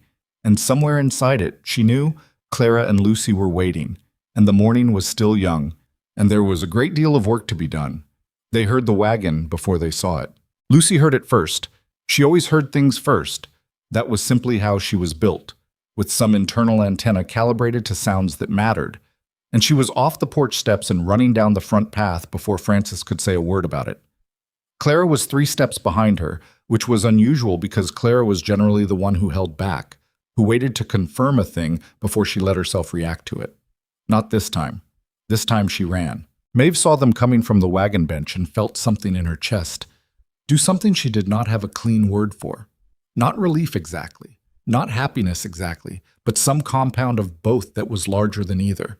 She had the rose cutting in her lap, and Gideon was slowing the horse, and the girls were at the gate before the wagon had fully stopped, both of them talking at once, which was their natural state when something important had happened. "You came back," Lucy said, gripping the side of the wagon with both hands and looking up at Maeve with an expression of fierce, barely contained feeling. Frances said maybe you would, but she didn't say for sure, and I didn't. She stopped, started again. "You came back." "I came back," Maeve said. Clara said nothing. She stood at the wheel on Maeve's side and looked up at her, and her jaw was set in the way it set when she was working very hard not to cry, which in Clara's case meant she was about as close to crying as she ever allowed herself to get. Maeve climbed down from the bench. Gideon had come around to help, but she was already down, rose pot in one hand, and she crouched to Clara's level, which put them face to face, and Clara looked at her with those dark, serious eyes. And then she stepped forward and put both arms around Maeve's neck and held on with the complete, unconditional grip of a child who is not going to perform the hug, but simply have it. Maeve held her back. She held her properly, with both arms, the rose pot in one hand over Clara's back, and she did not say anything because there was nothing useful to say, and some things don't need language. They just need to be done without flinching. Lucy was already talking again, somewhere above and behind them, something about Francis and breakfast and a horse she had named Copper that had let her touch its nose that morning without moving away, which was apparently a significant development. Gideon stood a few feet back with the bag and gave the reunion the space it needed, which was something Maeve noticed and filed away without comment. Frances appeared on the porch with her arms crossed and the expression of someone who has been managing the chaos of waiting for several days and is now engaged in the complicated work of being relieved while simultaneously maintaining her composure. She looked at Maeve. She gave one firm nod. That was the entirety of her response, and it was sufficient. "Breakfast is cold," she said. "I can reheat it." "I'll help," Maeve said. "I know you will," Frances said, and went back inside. The first days back had their rough edges, and Maeve did not pretend otherwise. She had learned by now to distrust any arrangement that presented itself as solved. Life was not a thing that got solved. It was a thing you kept working at, like a garden in difficult soil, always requiring something, never finished. What had changed was the quality of the work. She and Gideon had a conversation, 2 evenings after she returned, that was both necessary and uncomfortable in the way that most necessary conversations are. They sat at the kitchen table after the girls were in bed, and Frances had retired to her room, and Maeve said the things she had been thinking about on the road back, that she was not going to organize her life around uncertainty again, that if this was what he was saying it was, then she needed it to be that in a way that was visible and clear and not subject to the kind of quiet revision that had left her packing a bag in the dark 9 days before. Gideon listened to all of this without interrupting, which was one of the things she had come to appreciate about him. He did not interrupt because he was actually listening, not waiting for a pause to insert himself. When she finished, he said, "What would visible and clear look like to you?" It was a better question than she had expected, and she told him so. "I'm learning," he said, with a dryness that was the closest he got to humor most of the time. What it looked like, they decided that evening, was this. They would not keep their arrangement ambiguous for the sake of other people's comfort. Not in the house, not in town. The girls had already made their feelings on the subject publicly known in a Thursday market square, and Redstone Hollow had had 2 months to get used to the reality that Gideon Cross had made an unconventional choice. And if the town needed more time after that to adjust, it could take the time on its own without their assistance. This was not a dramatic declaration. They did not make speeches about it. They simply stopped treating the situation as provisional, and that shift, small as it sounds, and it doesn't sound small if you have ever lived in something provisional and known it, changed everything about how the house felt. Maeve moved the bourbon rose cutting from the window to the east garden in the first week of December, when the ground was not yet fully frozen. She dug the hole deep and amended the soil and set the cutting in with the same care she brought to everything she planted, knowing it would look like nothing through winter, knowing spring was the only honest measure. Clara helped. She had started asking to help with the garden work the way she asked for everything, with a stated purpose and a clear expectation, and Maeve had started teaching her the way you teach someone you expect to keep being present, which is differently from how you teach someone you might not see again. "Why do we put it so deep?" Clara asked, watching Maeve work the soil around the roots. "Because the roots need room to go down before the plant can go up," Maeve said. "If you plant it shallow, it looks fine for a while, but the first hard wind and it's gone, because there's nothing holding it." Clara considered this with the seriousness she brought to most things. "Is that just roses, or is that everything?" Maeve looked at her. "That's most things," she said. Clara nodded, as if this confirmed something she had already suspected. She picked up the hand trowel and began working the soil around the edge of the hole, unprompted, in the way she was beginning to work alongside Maeve in the garden. Not waiting to be directed, just reading what needed doing and doing it. 8 years old now, since her birthday in November, and already the kind of person who paid attention to the thing in front of her. Maeve watched her work and felt, not for the first time but with a new quality of steadiness, that whatever she had planted in this ground, it was going to hold.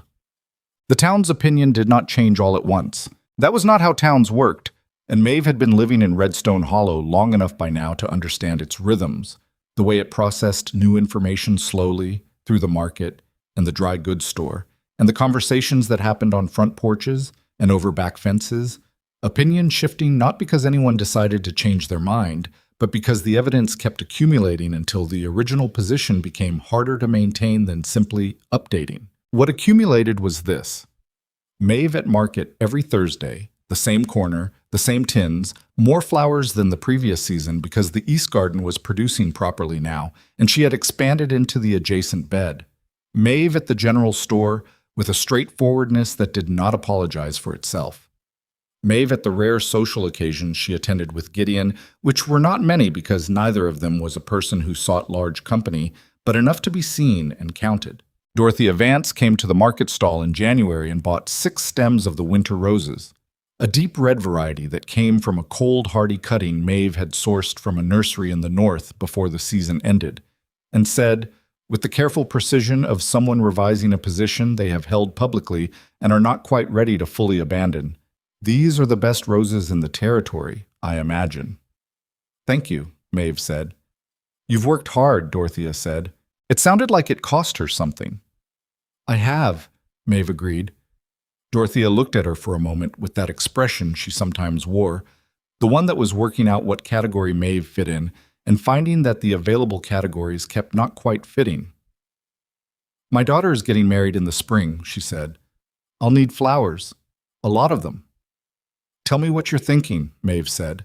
"We can work out what's possible." That was how it started, the slow sideways movement of the town from active opposition to something more like cautious acknowledgement. And then, gradually, to the kind of ordinary regard you have for someone who has simply been there long enough and well enough that the original objections have worn down to nothing. It was not dramatic. There was no moment where Redstone Hollow collectively apologized or revised its behavior in any visible way.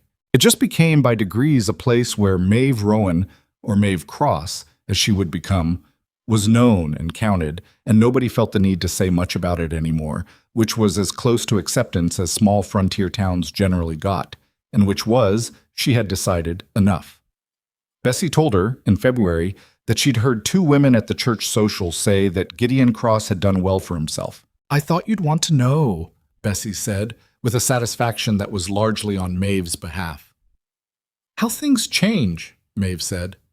"They do," Bessie said. "They just take their time about it." Gideon was not a man who became easy. She had not expected him to, and he had not pretended he would, and that honesty between them was worth more than ease would have been. He had habits of silence that were 20 years old and were not going to be resolved by a decision to stay at the kitchen table. There were evenings when he came in from a hard day with the cattle and sat at supper with a distance in him that she could feel from across the table. Not at her, not because of her, just there, the residue of whatever the day had required of him. She had learned to leave it alone, to let the meal do what meals do. The warmth of the room, the sound of the girls arguing about something small, the ordinary rhythms of a shared evening, and to trust that it would pass. It did. It always did. And he had, by March, gotten noticeably better at the thing he had said would take time, which was saying things before they became problems. He did not do it gracefully. He did it the way he did most things that didn't come naturally to him, which was with visible effort and occasional awkwardness, and enough commitment to the effort that the awkwardness didn't matter much. Once in late February, he came in from the barn and stood in the kitchen doorway while she was finishing the accounts. She had taken over the accounts completely by now, had reorganized the entire system, was saving him 17 cents on the dollar on grain, and he looked at her at the table and said, without any particular prelude, "I'm glad you came back." She looked up from the ledger. He was looking at her with that direct, unedited attention. No performance in it, just the fact. "I'm glad I came back too," she said. He nodded as if they had confirmed something important and went to hang up his coat. That was the whole conversation. It was enough.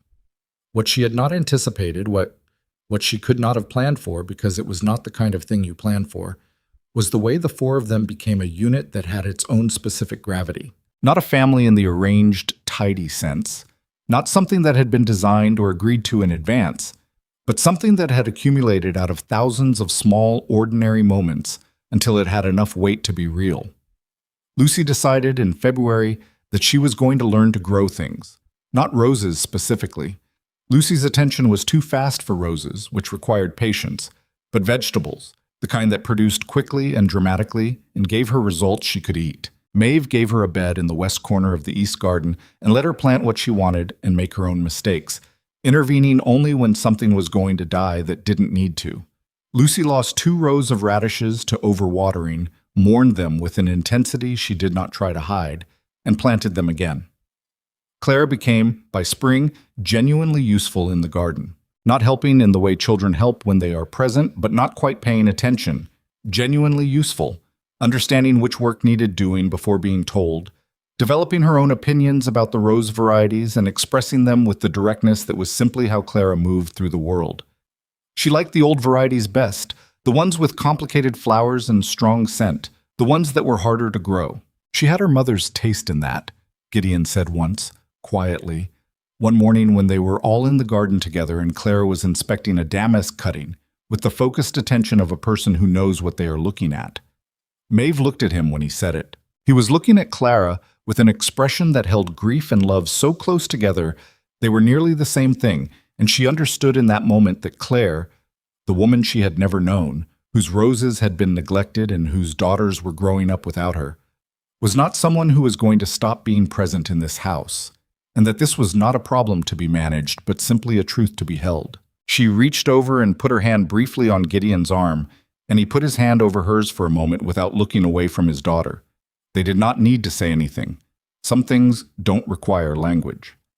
The wedding was in June, in the East Garden, on a morning that was warm but not hot, with the roses in full bloom and the beds she had prepared through fall and winter and spring, producing more color than she had honestly expected, even from her most optimistic projections.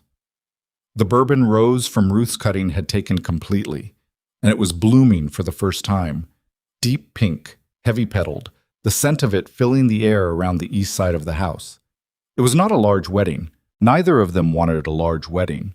Ruth was there, looking pleased in the particular way she looked pleased, which was mostly just the regular expression with something warmer in the eyes. Frances wore her good apron, which Maeve understood, from months of observation, was Frances's version of formal dress, and meant she considered this a significant occasion. Bessie came, and old Hartley, who had bought roses for his wife's birthday on Maeve's first market day and had been a steady customer since. A few others, people who had shown her something close to decency during the months when decency had been in short supply, people she had decided were worth including. Dorothea Vance came too. She had not been invited, but she appeared at the garden gate in her best dress, and Maeve, who saw her first, made a decision in about 3 seconds and went to open the gate. "I wasn't," Dorothea started. "Come in," Maeve said. Dorothea looked at her with something in her face that might have been gratitude and might have been embarrassment, and was probably both. She came in and stood at the edge of the gathering and did not say much, and when it was over she found Maeve and said simply, "You made something real here. I want you to know I can see that." It was not an apology exactly. Maeve was old enough to know that what Dorothea Vance had said was probably the closest thing to one she had in her, and that expecting more than what a person had in them was a way of making yourself miserable. "Thank you for coming," Maeve said. Dorothea nodded and left, and Maeve watched her go and thought, "That's done. That chapter of needing that particular validation is done, and I don't need to pick it back up." The ceremony itself was simple. The man who conducted it was the local magistrate, who was capable and brief and did not embellish. Gideon said his part with the flat, unornamented sincerity that he brought to everything he meant, which meant it landed harder than elaborate promises would have. Maeve said hers and looked at him while she said them, and he looked back, and she thought, this is a man who came to a garden at 7 in the morning because he had decided and done the deciding through his fear instead of around it, and that was not nothing. That was the thing she had been looking for, in various configurations for a long time before she understood what it actually looked like. The girls stood on either side during the ceremony. Lucy held a bunch of roses she had cut herself from the west bed, held them like a bouquet though no one had assigned her this role. She had simply decided that this was the appropriate thing to do, and done it. Clara stood very straight and watched the proceedings with the gravity she brought to important things. And once, when the magistrate paused between sentences, She reached over and took Maeve's hand briefly and then let it go. And that small gesture held more intention in it than most speeches. Ruth, standing near the back, watched all four of them and allowed herself the private opinion that things had come out the way they were supposed to, which she did not say aloud because she generally kept her most satisfied thoughts to herself. What the town eventually made of the Cross family was not something any of them spent much time worrying about, which was itself a kind of victory. Not the dramatic kind, not the kind where you stand in a square and announce that you have won, but the quieter kind where you simply look up one day and realize that the thing you were afraid of has stopped being the size it was. People in Redstone Hollow talked about Maeve Cross the way they talked about anyone who had been somewhere long enough to become part of the landscape. Sometimes she was the woman who ran the best flower operation in the territory.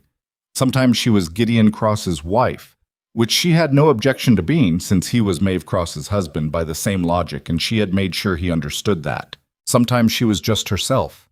The woman at the end of the market row with the flowers in tins and the organized handwriting on the small price signs, and the way of listening to what you actually wanted before telling you what she had. Children in town learned, at some point, that if you stood at her stall and looked at the flowers long enough, she would tell you their names. She did this without ceremony, the way she did most things, as if knowing the name of what you were looking at was simply a reasonable thing to want. The East Garden became, over the 2 years following the wedding, something that people came to see when they had reason to be near the ranch.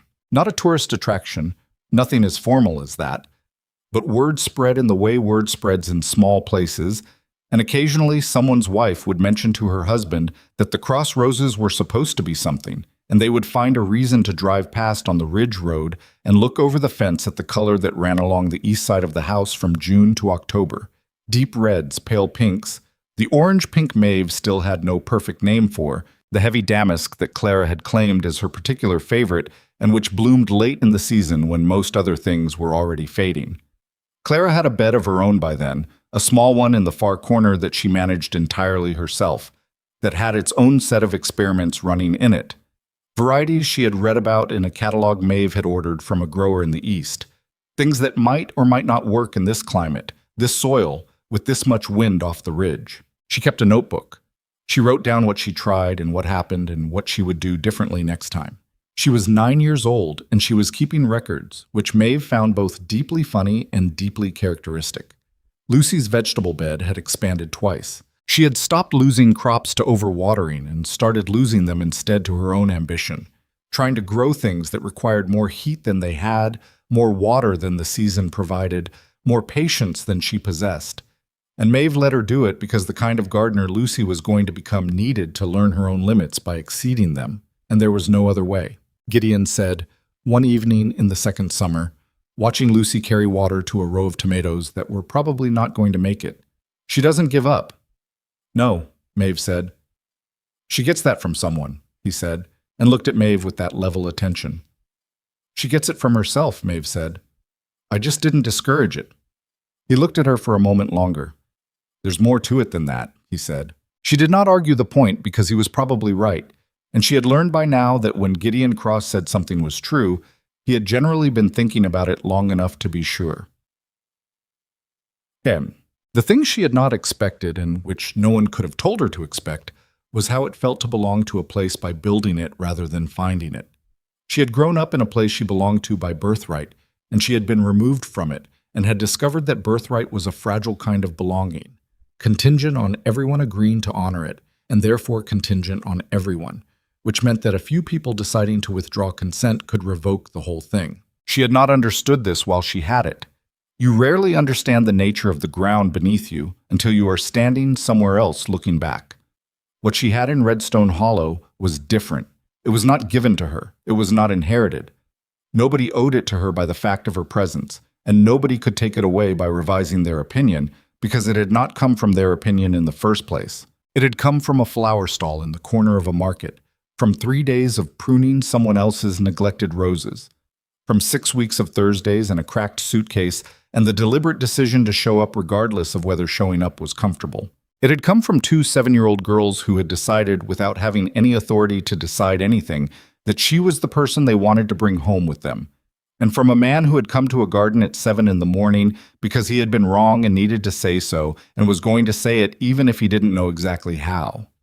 It had come from her own stubbornness, which she had spent most of her adult life being told was a problem, and which she had now revised her opinion on. It was not a problem. It was the thing that had kept her walking when she had every reason to stop.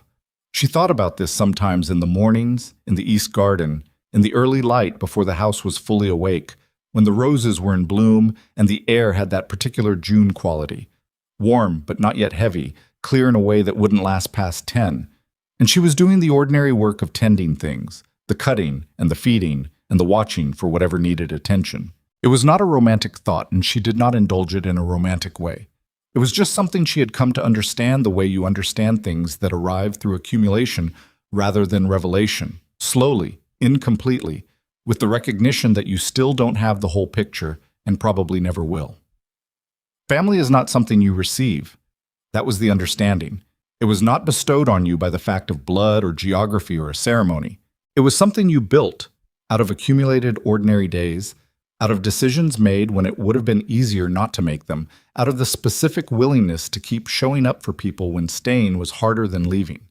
It was built by a woman who had come to a strange town with a cracked suitcase and decided to grow flowers instead of lying down. It was built by two little girls who had enough courage and enough need to take a stranger's hand in a crowded square and ask the question that nobody else had thought to ask. It was built by a man who had come to a garden at 7 in the morning because the alternative, letting the wrong silence stand, was something he could no longer tolerate. And it was built by all the small, unglamorous things in between. The accounts reorganized on the kitchen table, the gravy made alongside Francis, the pruning done in October cold, the notes written and the bags packed, and the hard conversations had, and the apologies made imperfectly, and the forgiveness extended not because everything was resolved, but because the people in front of you are real, and the time you have with them is not. Clara came out to this garden on a June morning and stood beside Maeve at the Bourbon Rose, which was blooming heavily now, more heavily each year as the roots went deeper and the plant settled into its ground, and she said, with the directness that was simply how she was built, "Do you think it's going to be the biggest one this year?" "Probably," Maeve said. "It had a good winter. The roots are established." Clara leaned close to a bloom and breathed it in. "It smells different than the others." "It's an old variety. The old ones tend to have more to them." Clara straightened. She looked at the garden. The whole spread of it.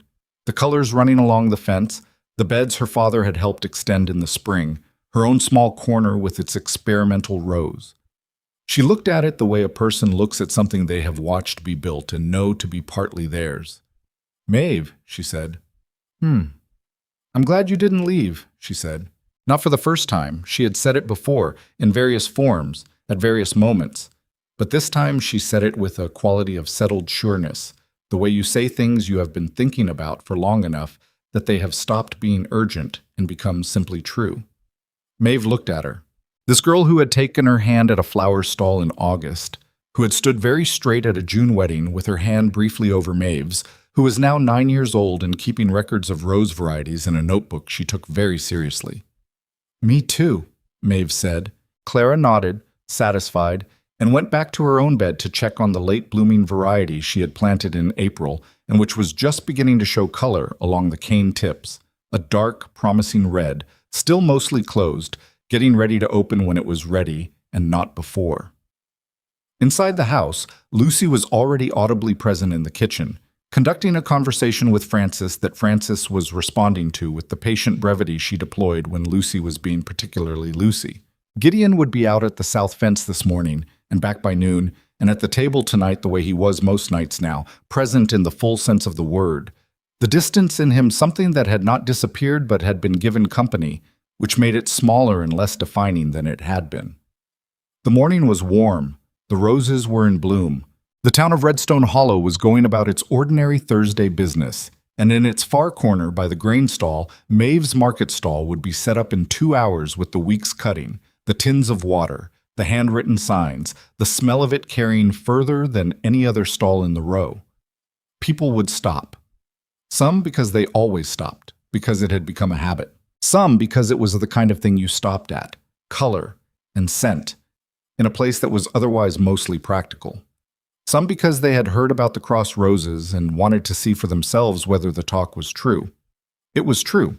It was not perfect. Gardens were never perfect, and this one was no exception, with its patches of difficult soil and its canes that the winter wind kept working at, and its 3 separate people with 3 separate opinions about how things should go. But it was real, which was better than perfect, because perfect was a claim you couldn't maintain, and real was something you could stand in and keep building. Maeve picked up her shears. She moved to the next rows along the fence, checked it with the attention of someone who has been doing this long enough to read the plant the way you read a face. The color of the leaves, the way the new cane was growing, what it needed and what it had enough of. She made 2 cuts, clean and considered. The removed wood fell to the ground. She moved on to the next one. The morning light moved with her. Behind her, in her corner, Clara's late-blooming rose was getting ready to open, and somewhere on the ridge road the first wagon of the day was beginning its way into town, and in the kitchen Lucy had apparently said something that made Frances laugh, briefly and involuntarily, which was not a common sound but was one of the best sounds the house produced. This was the life. Not the one she had planned, not the one she had been promised by anyone, not the one she would have described if someone had asked her, a year and a half ago, on a stage platform with a cracked suitcase, what she was hoping for. Better than that, and harder than that, and more specifically hers than anything she had held before, because she had built every piece of it herself, with her own hands and her own stubbornness and the help of people who had chosen her back. She made the next cut. The morning went on. The roses opened.